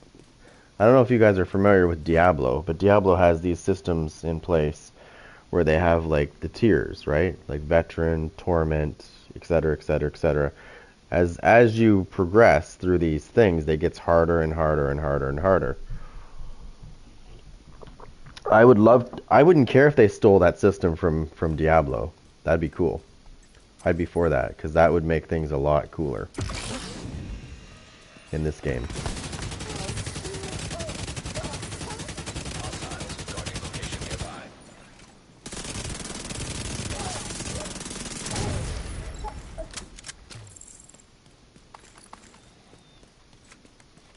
Getting that Black Tusk assault team out of there is your main objective. But there are a few high-priority targets we want you to neutralize. Their codenames are Puck, Roadblock, and Carver.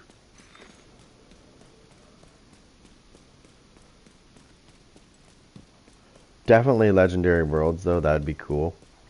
If that's all they wanted to do.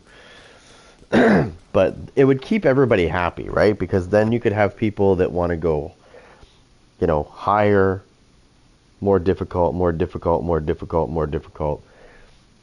So what they would do is go legendary 1, 2, 3, 4, 5. You know what I mean? So, yeah. So it'd be different degrees of legendary. It would get harder every time, obviously. Of course, that would not be nothing without they'd have to introduce gear that's worth doing that for, right? Otherwise, what's the point?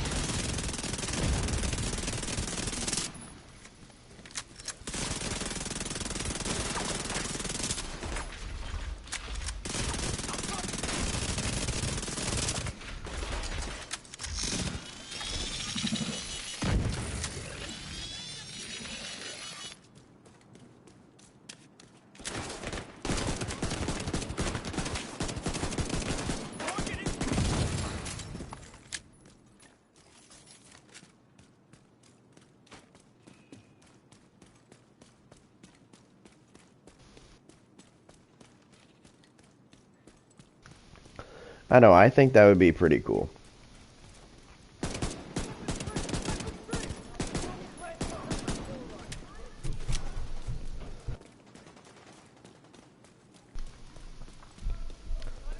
I know.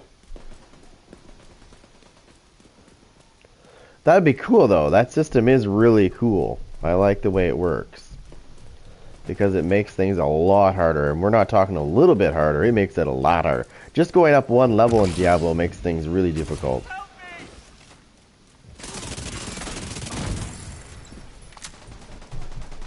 It would keep people... You know what I mean? Because once people... Did he just shoot at me?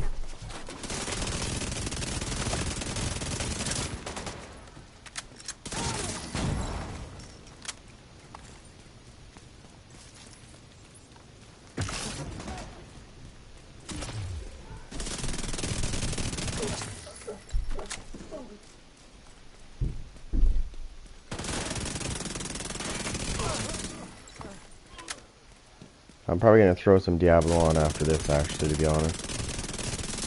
Diablo 4. I have both. I have Diablo 2, 3, and 4. 3 is still my favorite. I like 4, but 3 is still my favorite.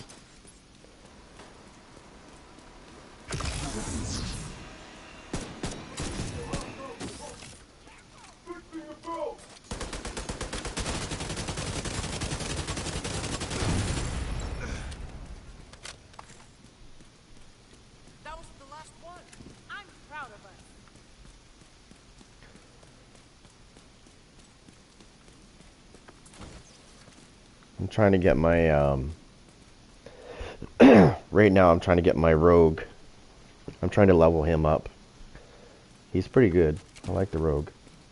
I also like the druid. The druid's cool. I haven't gotten into the barbarian too much, though. I want to try that out and see how that is.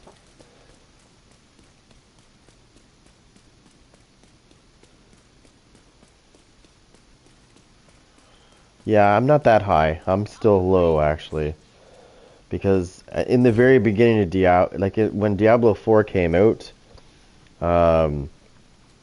it was cool at first, but then they did something and they messed it up, and it kind of left a sour taste in my mouth, and I backed off, and like I still own it, obviously, it's installed. And I've been getting back into it now because they've made it better now. But at first, I didn't like it. The way they first did the thing, I didn't like that. It was kind of pissing me off, actually. Now it's better. I like it better now. I still, from time to time, do the Diablo 3 thing. So I'm on PS5. So I just got a new hard drive at Christmas. There, I got a new 2 terabyte one. Yeah. So I can have a lot more games on my system now. Like I've got like 18 games on my 2 terabyte hard drive, and it still has a shitload of space left. Like I'm not even, yeah, it's got so much space on it still. And I haven't even touched, like, my main drive, like the PS main drive, has nothing on it. It's all on the 2 terabyte drive. So like I still have 630 some gigs on top of the remaining that I have on the 2 terabyte left. I could probably fit another 7 or 8 games on there, at least. Like, I did not realize how much of a big difference it makes once you throw a 2 terabyte in there. Like, I could only imagine if I would have threw a 4 terabyte in there. I believe yeah, PlayStation recently, I think a couple months ago or a month ago or so, they came out with an update that updates it to 8 terabytes. So you can put an 8 terabyte drive in. No, I play with an internal one. The extra one. You have an extra slot to put another hard drive in. So you have to take the side off your PlayStation and unscrew the spot there, and you put your other one in. You put your extension one on inside. So, and I got a Western Digital 850X. It's fucking fast. It's the 850X. Yeah, it got really good reviews, and it is a very fast drive. So I've got the expansion slot inside the PlayStation. I've got my new one in there. And then, unfortunately, you can't take your other one out. That'd be cool if you could take the old PlayStation 5 one out and put another one of those in there. You know what I mean? Because it's faster than the old PlayStation one by, like, quite a bit.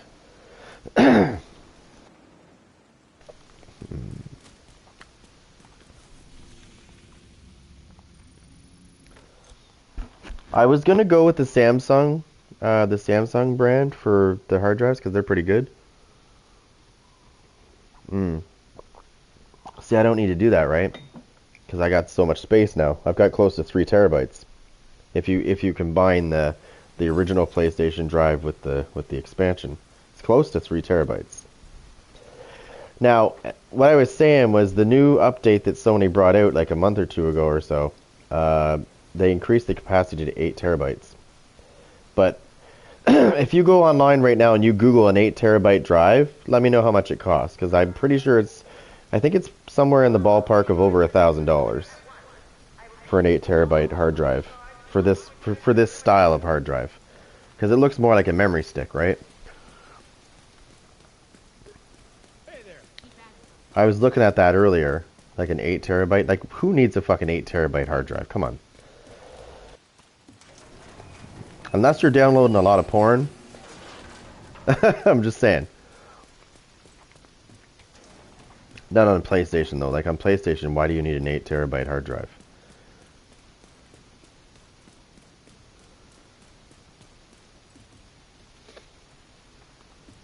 They extended it up to 8 terabytes for your expansion. Max. That's the maximum size you can put in. But yeah, it's like over $1,000. I think it's like 12 or 1,300 actually for one of those drives. Let me see. Let me see if it went down. I think it's still pretty high. Pretty sure it's still over $1,000.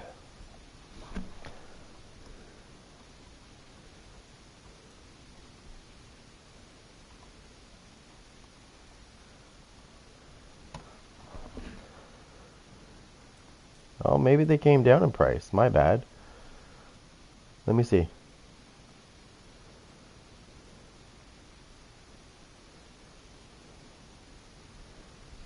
No fucking way. I'm gonna be so mad if this is true. Is this external or internal? Let me see. Oh no, this is a game drive. No. Not even close. We need...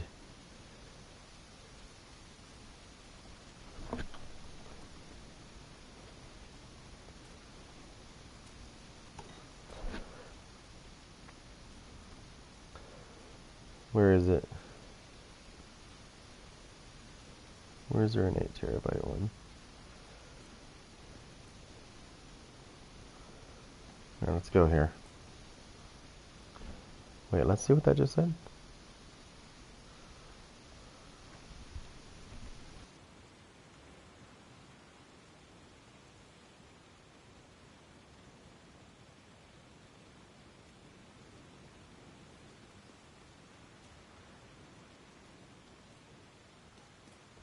Just give me a second, guys. I'm just looking. Oh, here we go. Here we go. Here's the real price right here. So it depends on which one you want.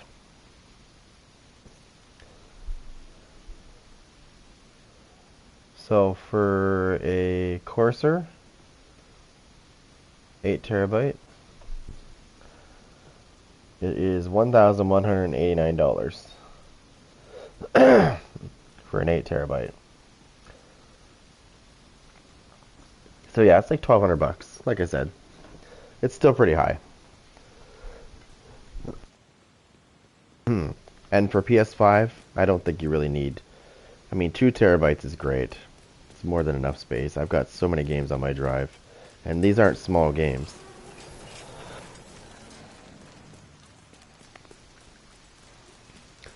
I can only imagine what you would do with 8 terabytes if you put that into your PS5. Like, what are you gonna do? You could put like so many, like even every game that I own on PS5 would not, I'd still have so much space left. And I own a lot of games on PS5.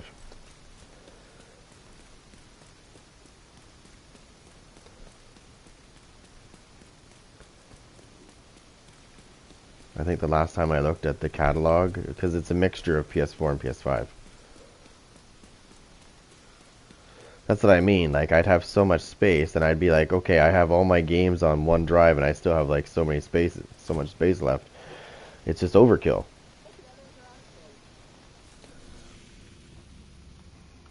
Let me just go back there for a minute. Like I said, I don't think you need that kind of space. I mean, if you want to blow $1,200 on a drive, I'm going to tell you this straight up. If I was going to blow $1,200, it definitely wouldn't be on an 8 terabyte hard drive.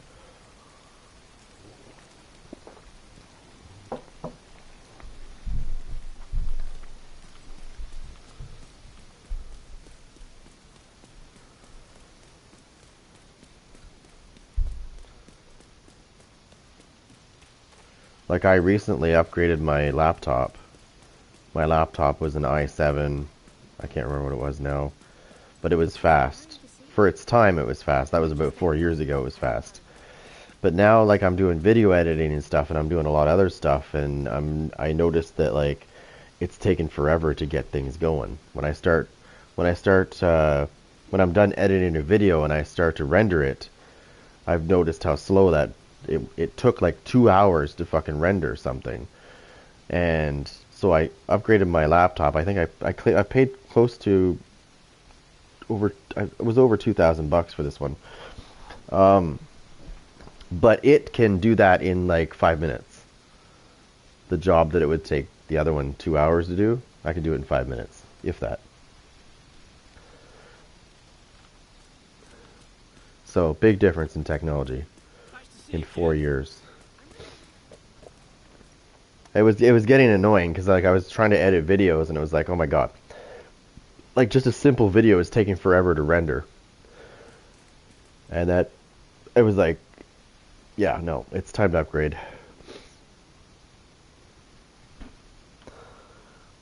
So I'm happy with the new one.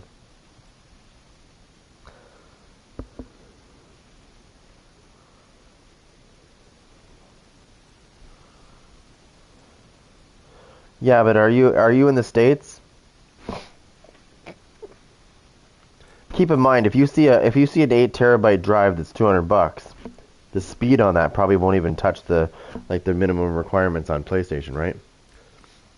You got to keep that in mind too.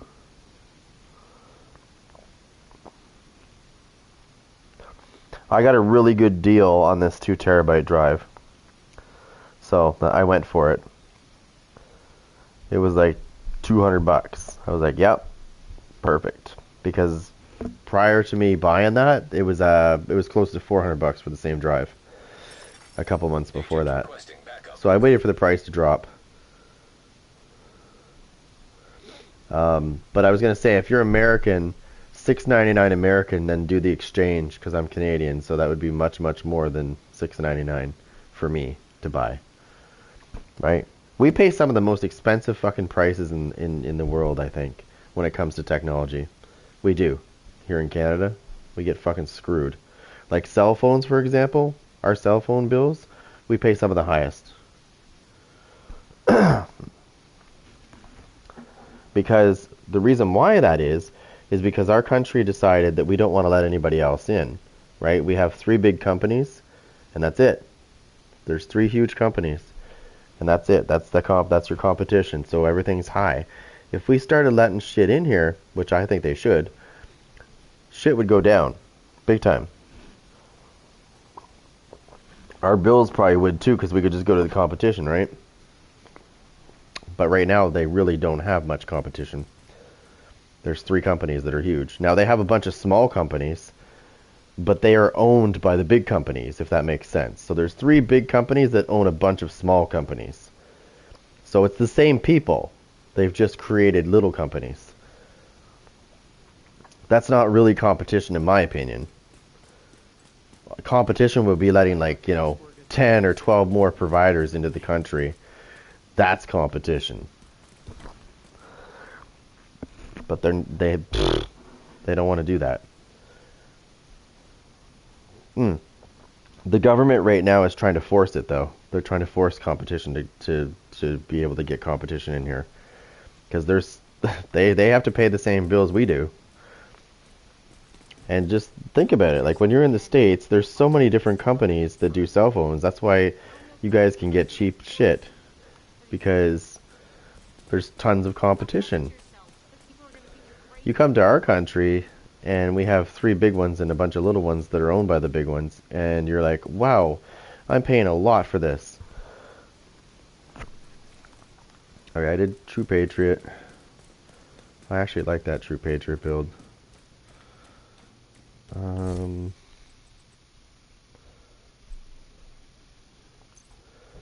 Let me see.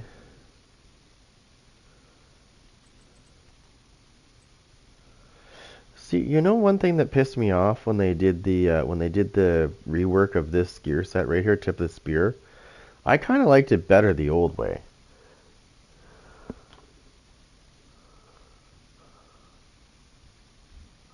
That's what I mean. Like, in our country, there's 3 big companies. There's Bell, and there's Rogers, and there's TELUS. The 3 major competitors. There was a 4th one that wasn't that big, but it was getting big, and they were called Shaw. And Rogers, one of the big companies, Rogers, just bought them out and liquidated them. Basically took over their shit. So they're gone. So there's only 3 now. Bell is the biggest of all the 3. Rogers is second, then TELUS. That goes the order.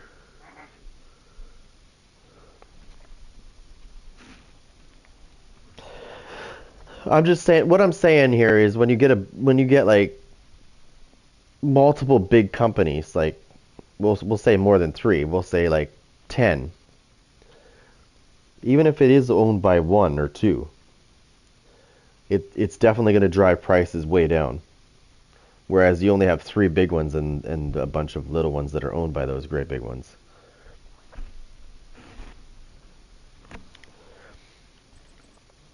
Or at least that's what it looks like. Oh. Let me try something.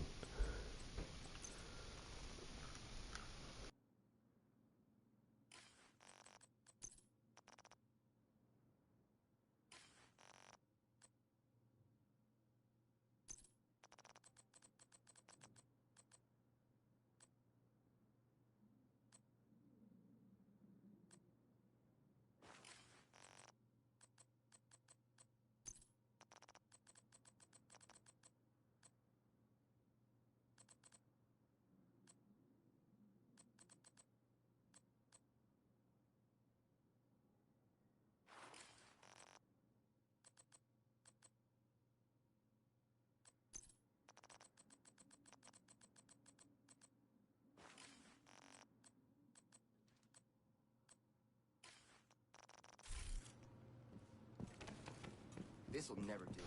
I gotta try something now.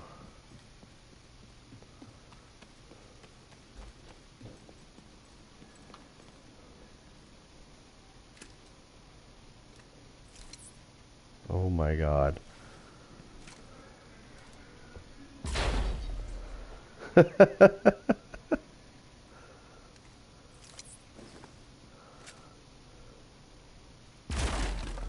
Damn, the grenade radius on that. Holy crap. 75% increase in radius for grenades. You know what that means.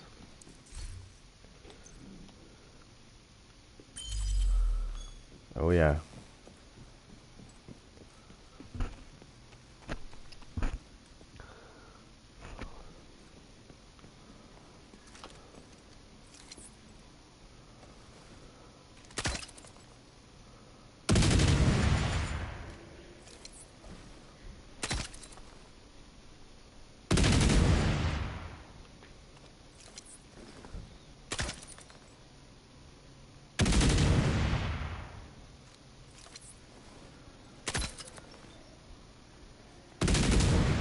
Oh my god. I got an idea now.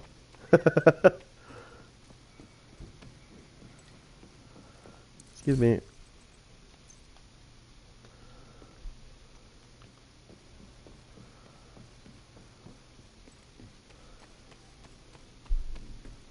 Burn, baby, burn. Holy shit. Now that's fire. Now you're playing with fire.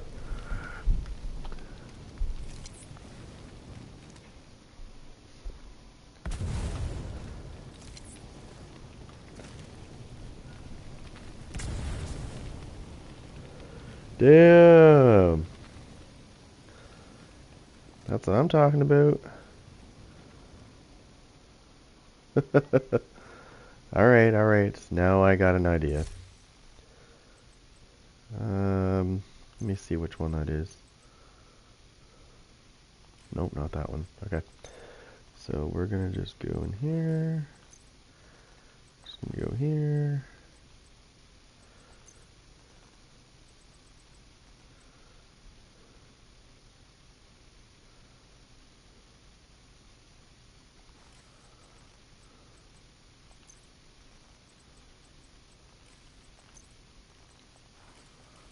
Okay.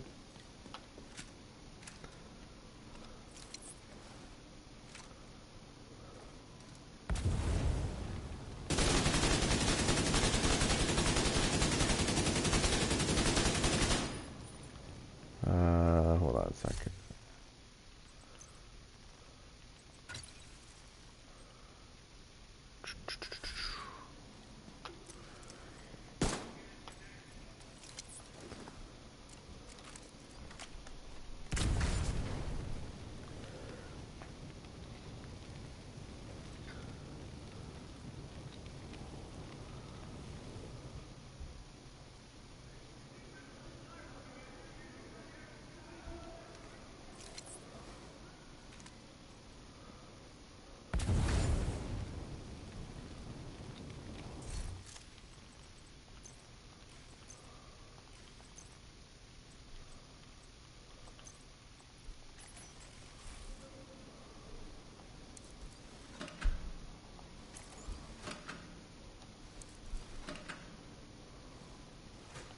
It's a barbecue.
The chaos you could cause.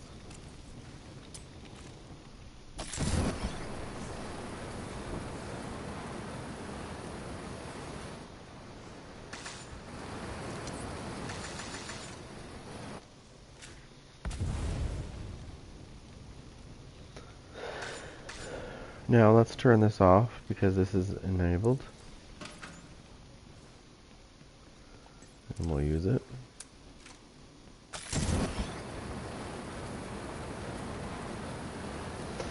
Burn, burn, burn, burn.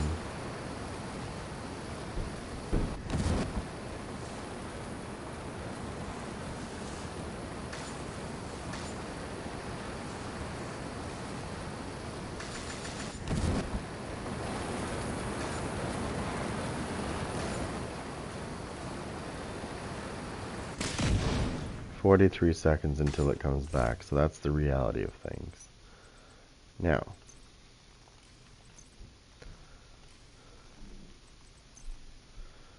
duration is 30 seconds.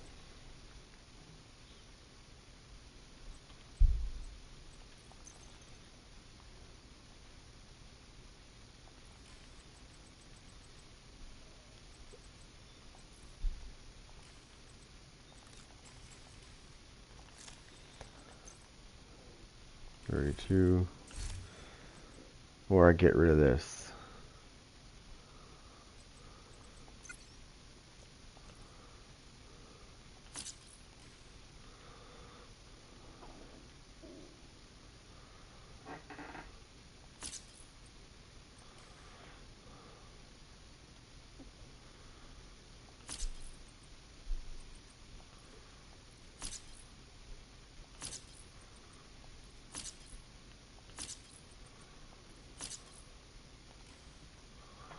I got those while I was in the dark zone last night.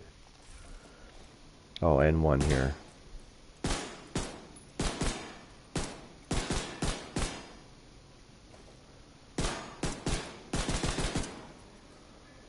Now, this used to count as skill damage, but it doesn't. See? It doesn't. So I'm going to show you something really funny, actually. You're going to like this. So we're going to put this on.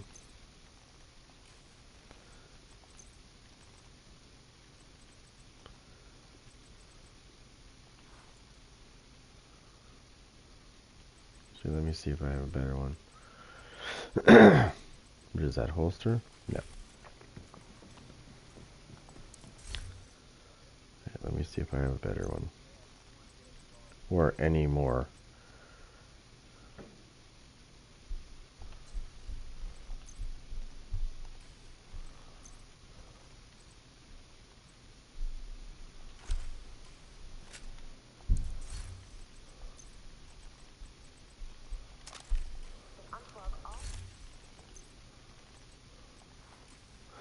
Okay, so one there.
Now the cool thing about this,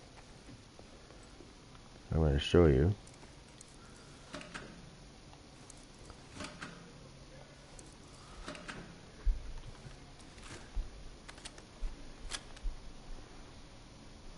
I'm going to show you this way first.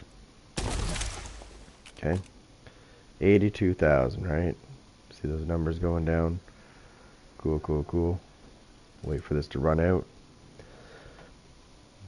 Do it again. This time when I hit them, I'm going to activate Hackstep Protocol.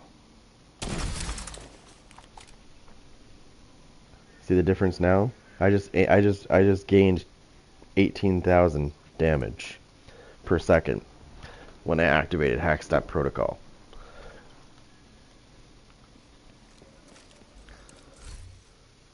Okay. So,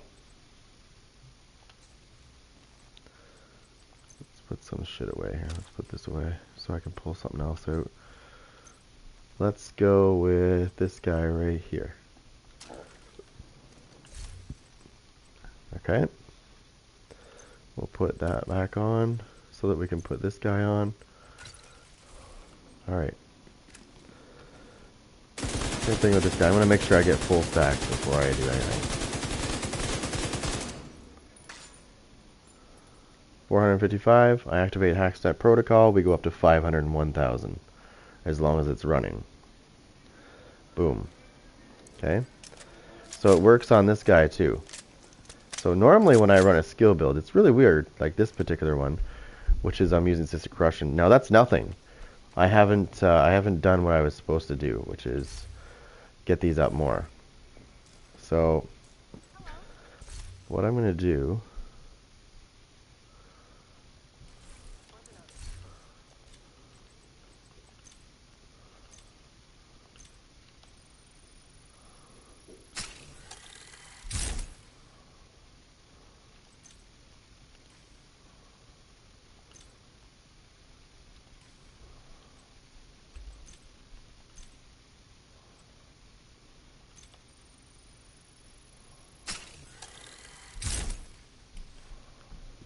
Alright.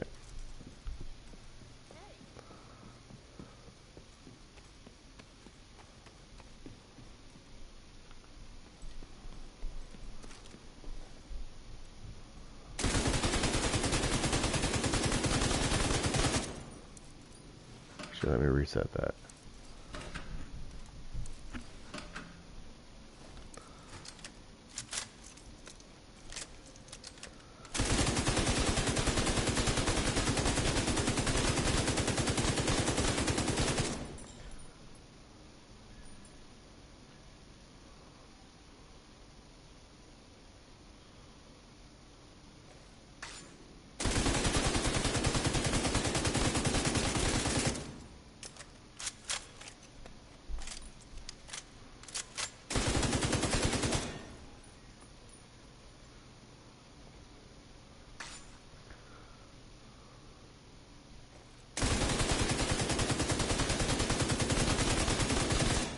Okay, now if I do this,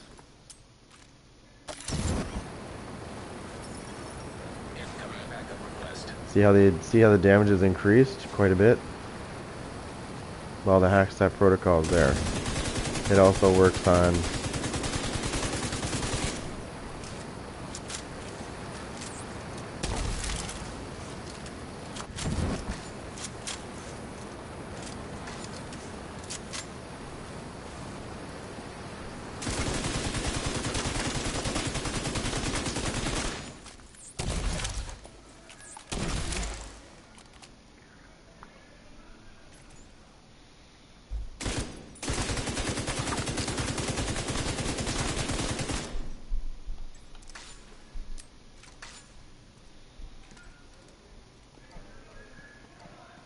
oh, what happened? It broke it?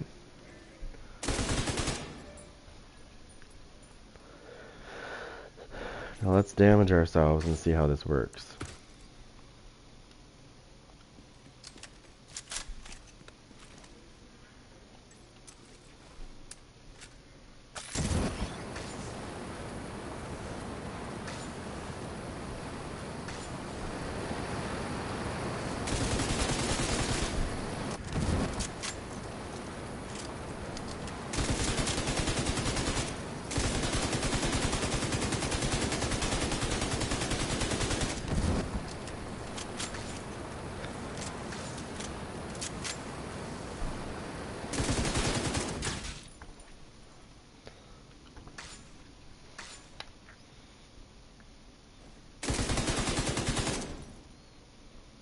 Yeah, it works great.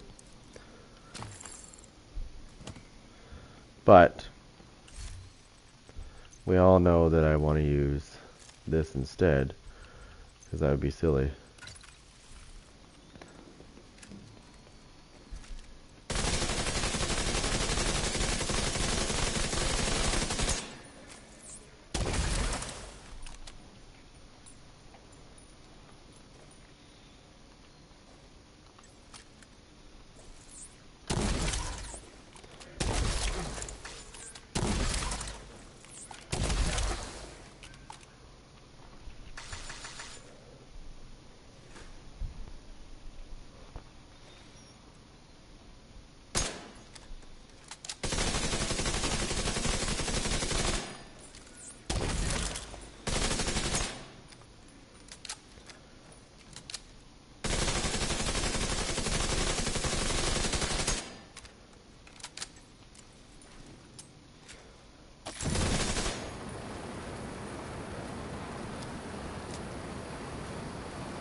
See the difference in the turret's damage now?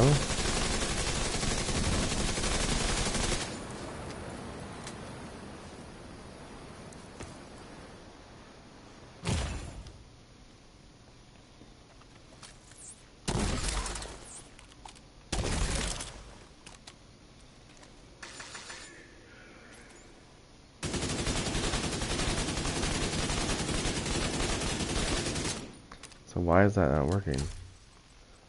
Right, because I believe that has clutch on it, yeah. So, let's find out if we know why that's not working as it should. Hold on.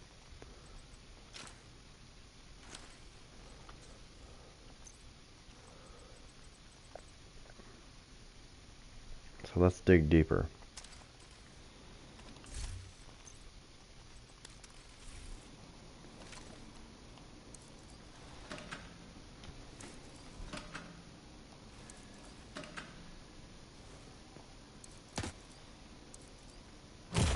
Because essentially what this should be doing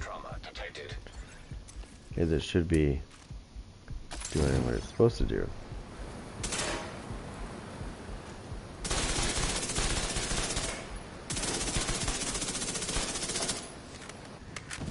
I need that to activate. Immediate medical assistance needed.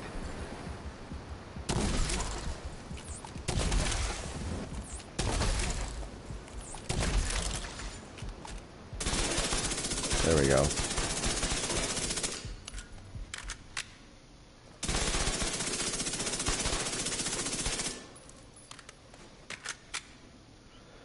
So what I thought was really funny there was the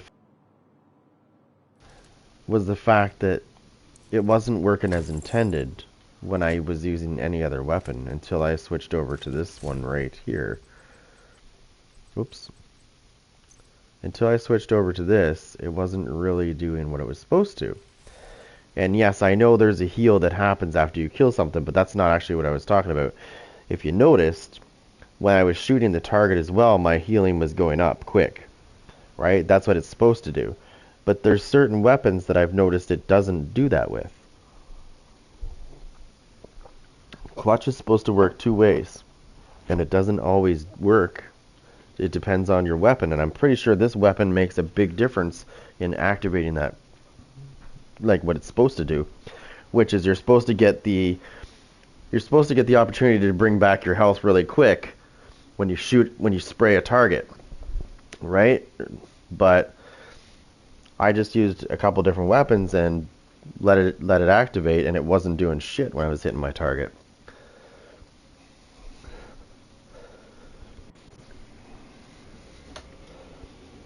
It has something to do with perfect preservation or preservation in general, and it has something to do with clutch and preservation being mixed together. It allows you to, as your thing is coming back from shooting something, because it does come back, you get a certain percentage back, but you also get another bonus amount of stuff for 10 seconds to allow it to come back quicker.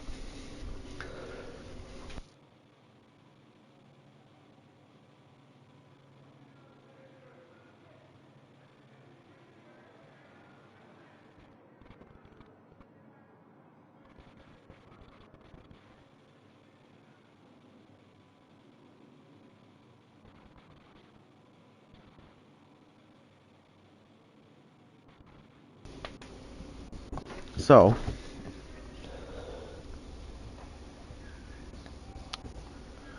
it's best served this way. Now, there's an even better way of running this, actually. I'm just screwing around with system corruption at the moment. There's a better way of running this, actually. So, if I go and turn around and I put back on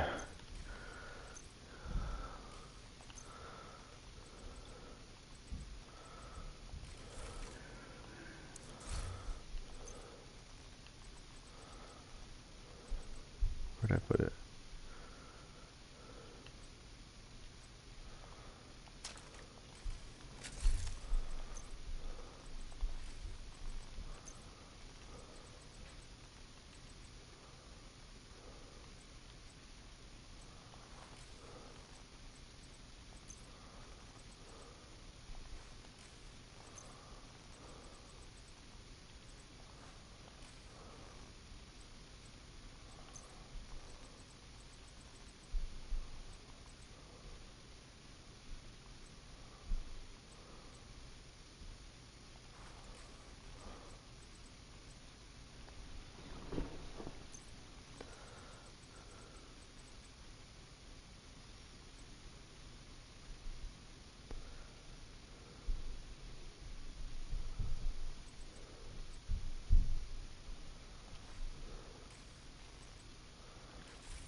Okay, so Serious trauma detected.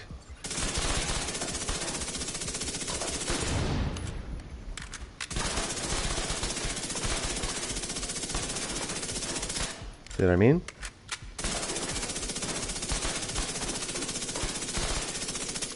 You get that on top of that. It's not moving as quick as it was before. So you're getting 3 in 1 there. You get a little bit from this. Okay, so you're getting a little bit there, then you'll get a little bit more, see? And then it runs out. It runs out, right? And then you just get your ordinary True Patriot shit every second or two. But without it,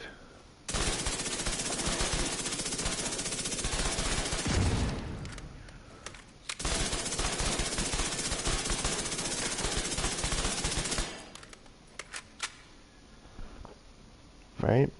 So it's better.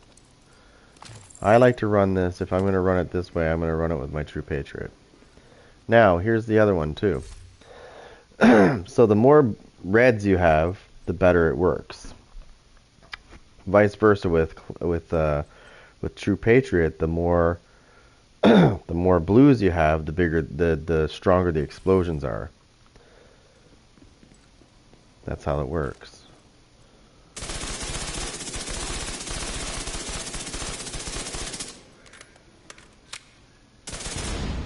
Right? So 1.9 million times 4. Okay. But if I go ahead and turn around and I put on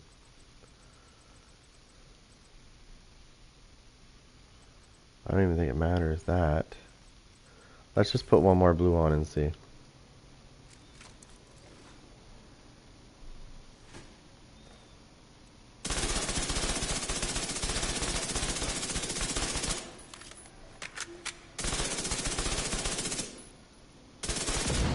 Yeah, it goes up to 2.1 per hit times 4.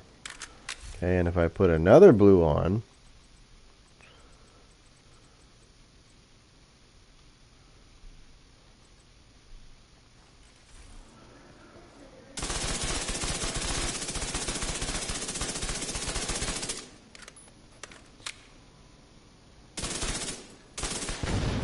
.3. It all depends on how much armor you have too. The more armor, the better. Okay, I've had it up to 2.8 per explosion, which is absolutely fucking annihilates.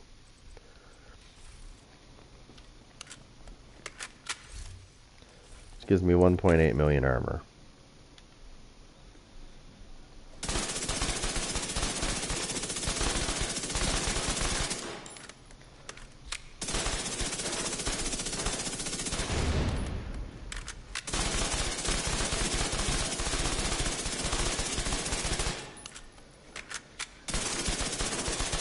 So you see the difference? Now I'm going to show you two ways. You see how weaker that is though when I try to do it now? Because I got more blue on, right? So you got to find that balance between red and blue because clutch works with reds. The more reds, the better, right? So that heal was kind of weak versus what it was before. So if I go ahead and turn around and put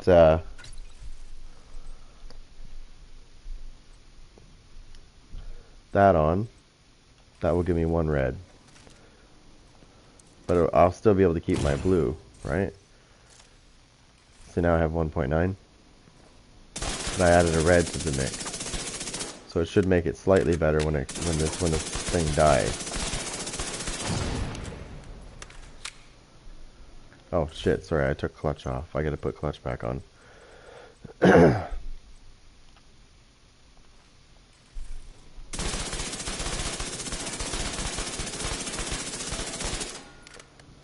See, I'm just getting the True Patriot one right now.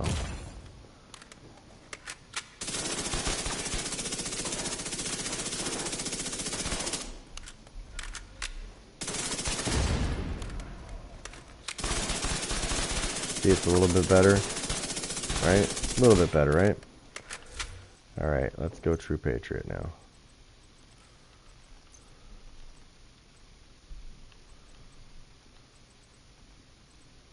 Did I take my True Patriot and put it away? I did. Alright, let's, oh my god, I'm gonna have to dig for red ones.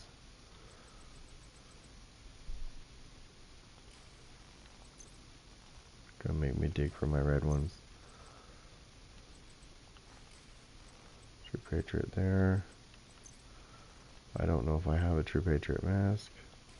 I probably do. I know I have red ones because I did a complete build. So we're gonna try.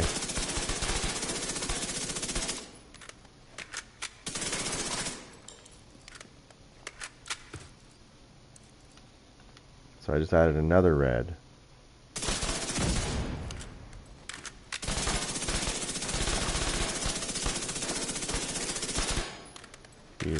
It's starting to get even better. But that's not enough. We need more. We need one more, I think.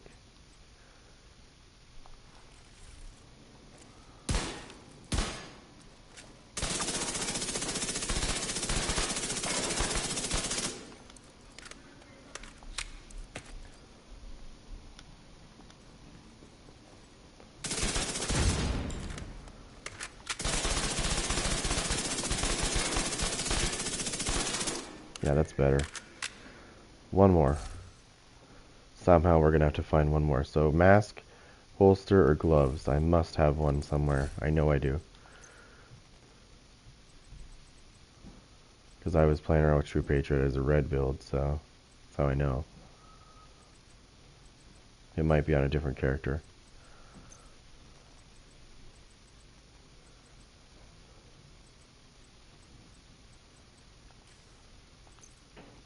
Or it said gloves, right? See, I even did a hardwire with red. It's kind of cool, actually. It's pretty cool, actually. I've done it. It's pretty funny. A hardwire that's red. It's actually pretty lethal, actually.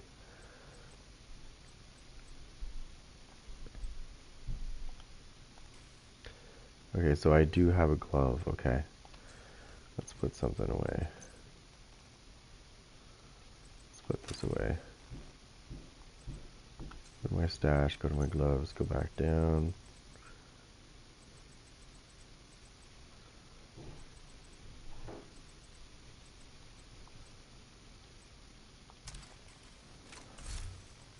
So we have gloves.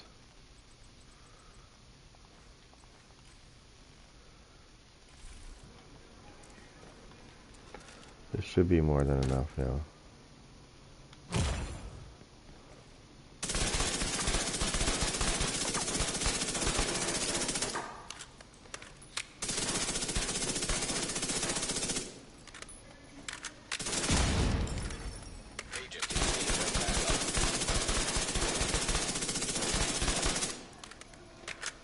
Works great. Now, what do I know? I need to put some red on here.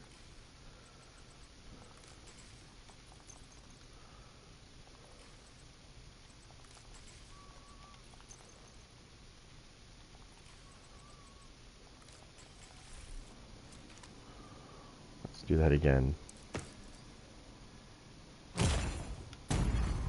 Immediate medical assistance needed.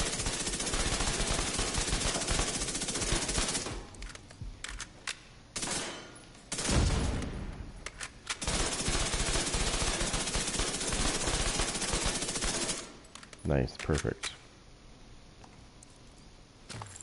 Okay, much better.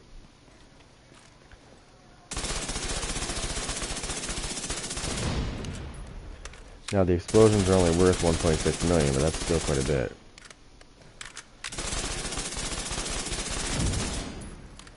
That's more than enough.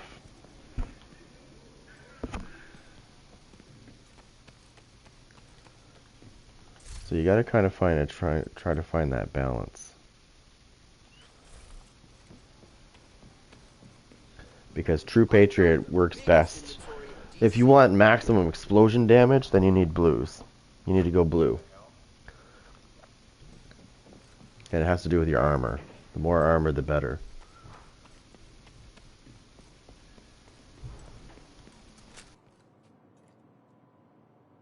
So let's try that theory. We're going to go all blue again. We're going to try that theory. Because I have an idea this time. So we're going to go all blue with this. We're going to try it this way. And then we're going to try it another way. I'm not even going to worry about clutch this time. Just going to go all blue. And we're going to kill shit.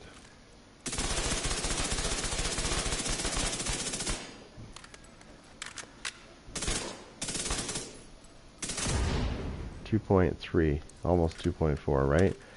So, I want to try something because I wonder if this also plays into it. Let's see.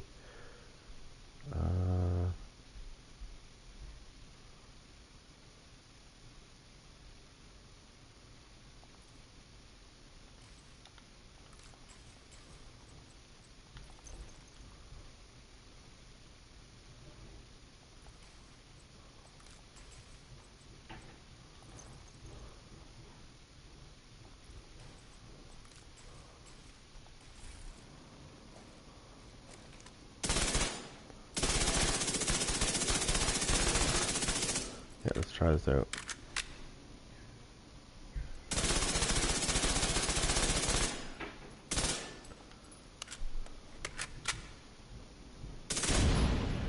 So no. So we can confirm that the blue cores that I added to this definitely don't make a difference. It's all about your armor, right? So you got to find out where your weak is. 170. Okay, these areas are going to have to be juiced up.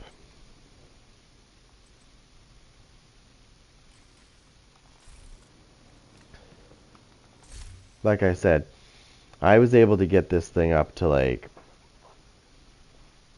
2.8 or something like that. Almost, or it was close to 3 million actually, per explosion. It's times 5.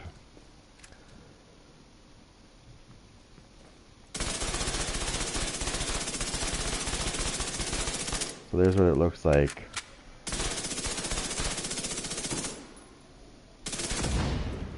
Now, let's try a different weapon. Let's go a little bit harder so they can... Let's go hard. Get enough time to mark this shit. Your weapon makes a difference too. See? Sometimes it's 2.4. Different weapon.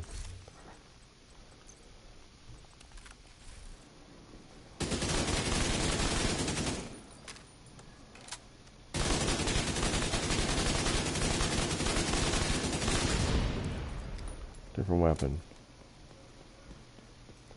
But I'm not using my specialization to utilize the whole thing.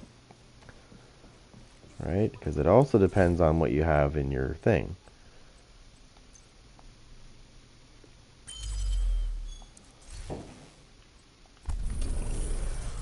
What do I have marked here?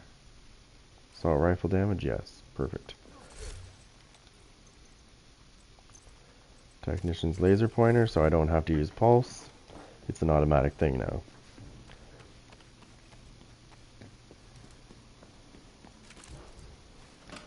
So let's see what we can do now.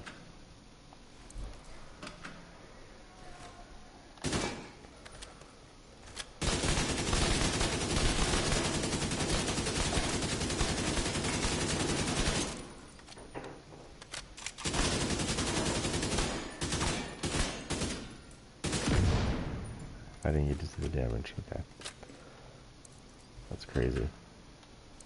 That's why I slowed the numbers down. Oh, I can see them here though.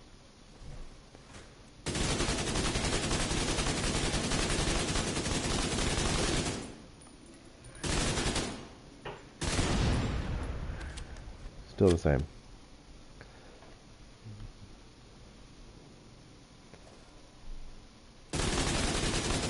But I'm not going to shy away. Now, the problem I have with this is the fact that it's not doing a hell of a lot of damage. So this is where you got to find your like your balance.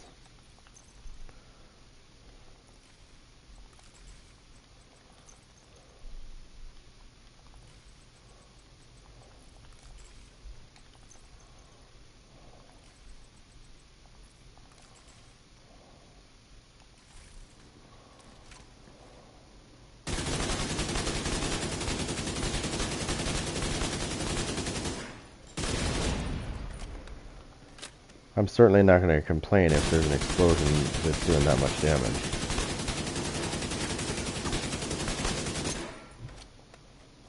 Definitely not.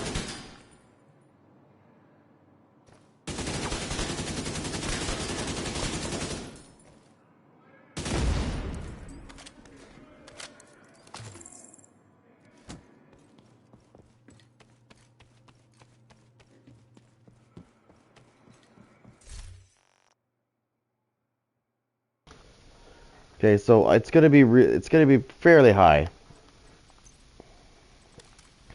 It's gonna be fairly high explosion damage, but then it takes away from. And I'm gonna get rid of this because this is perfectly wicked, and I don't want that.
Alright, so added some more DPS.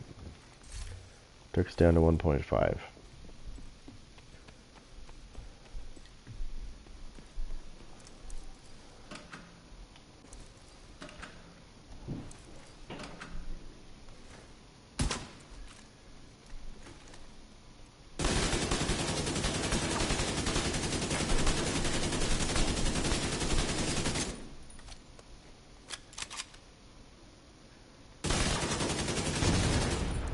Big difference in damage. Just shot.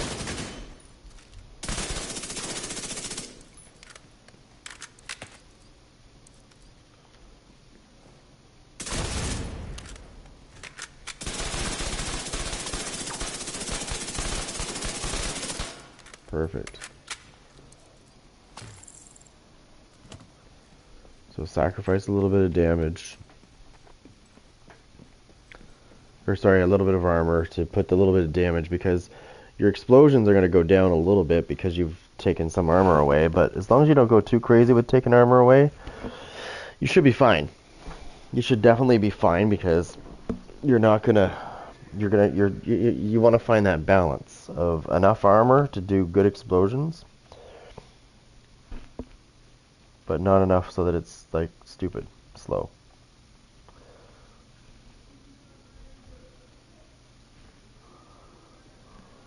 Because believe me, you can do, it doesn't seem like it, but you can do a lot of damage with those little explosions, so to speak.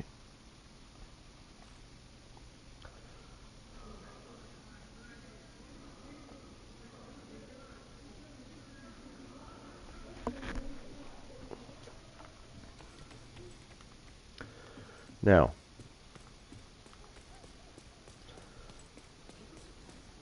is this a new clan or something? Look. 1, 2, 3, 4.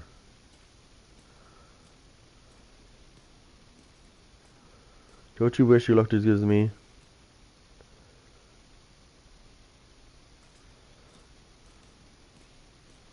Not quite, buddy. Not quite.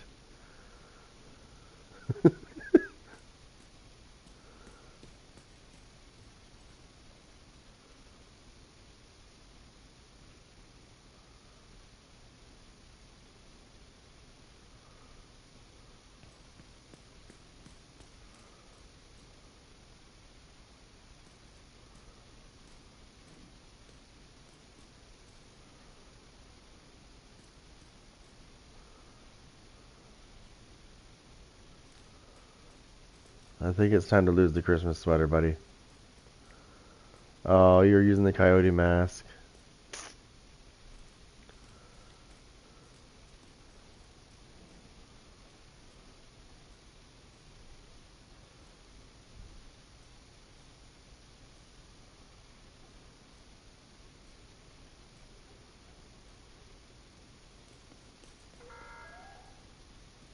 Would all off-duty guards return to the perimeter at once?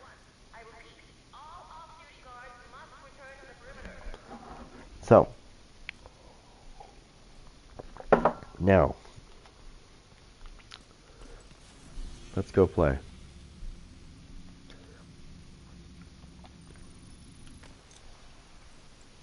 Hassam, are you in here still?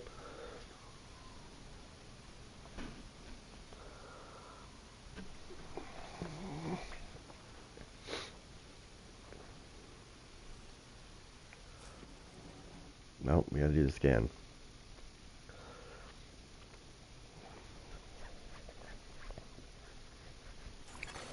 Extraction helo. Almost within range. Oh, Easy hold drop on. incoming. Dog zone drop has been delivered. Detected. Location guarded by heavily armed hostiles. Access complete.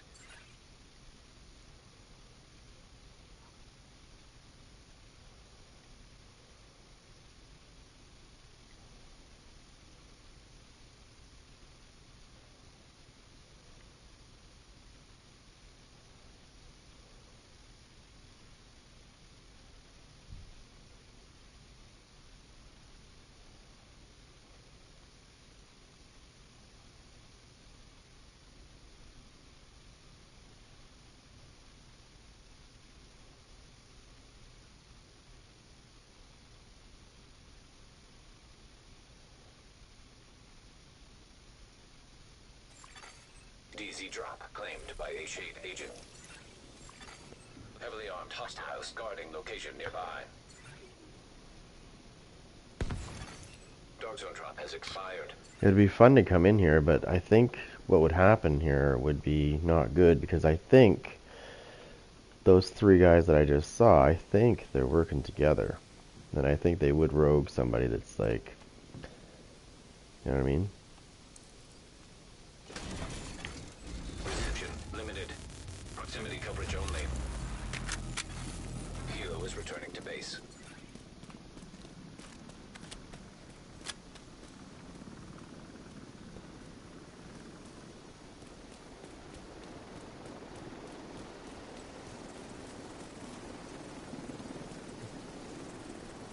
See that?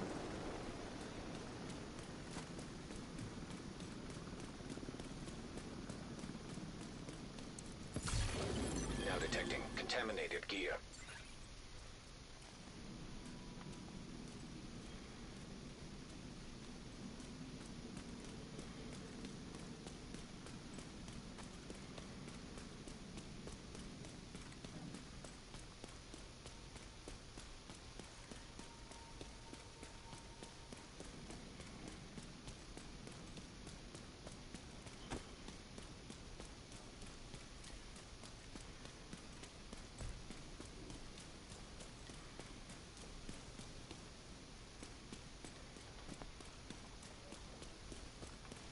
Okay, so it's just like I said. I gotta get these skills anyway. I gotta get these skills off. Agent requesting backup. So we gotta use what they do. You have to do what they do. If you don't, you're gonna get screwed. Well, they don't use this, but I do. Because I see a lot of them running around with that thing, right? Watch. Transmissions jammed. Proximity coverage only.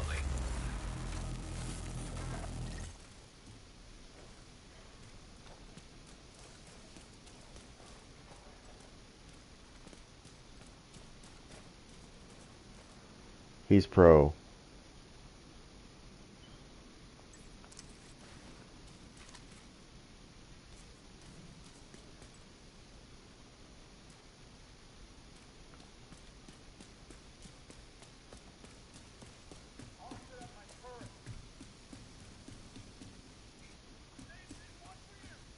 Oh, I've impulsed.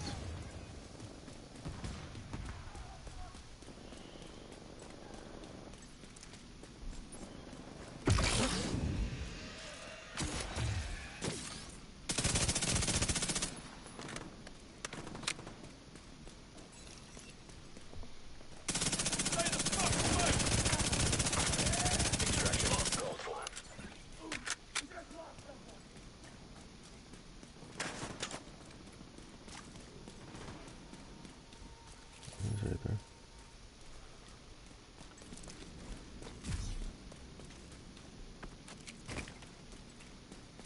I don't trust him as far as I could throw him.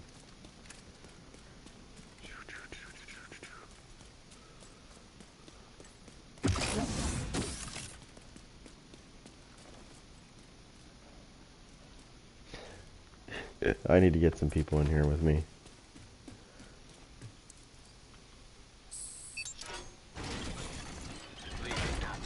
I guarantee you, if I run past, he's just sitting out there. So what he's waiting, and I can see that he's using an ability that he's gaining things for. He just moved. So I could tell you this right now. He's one of those people that sits in the middle there, but right by this checkpoint. And he probably waits for people to run by so he can go rogue behind them when their back's turned. Almost at extraction zone. Like, if I would have stood where I was a minute ago, I guarantee you he would have rogued up.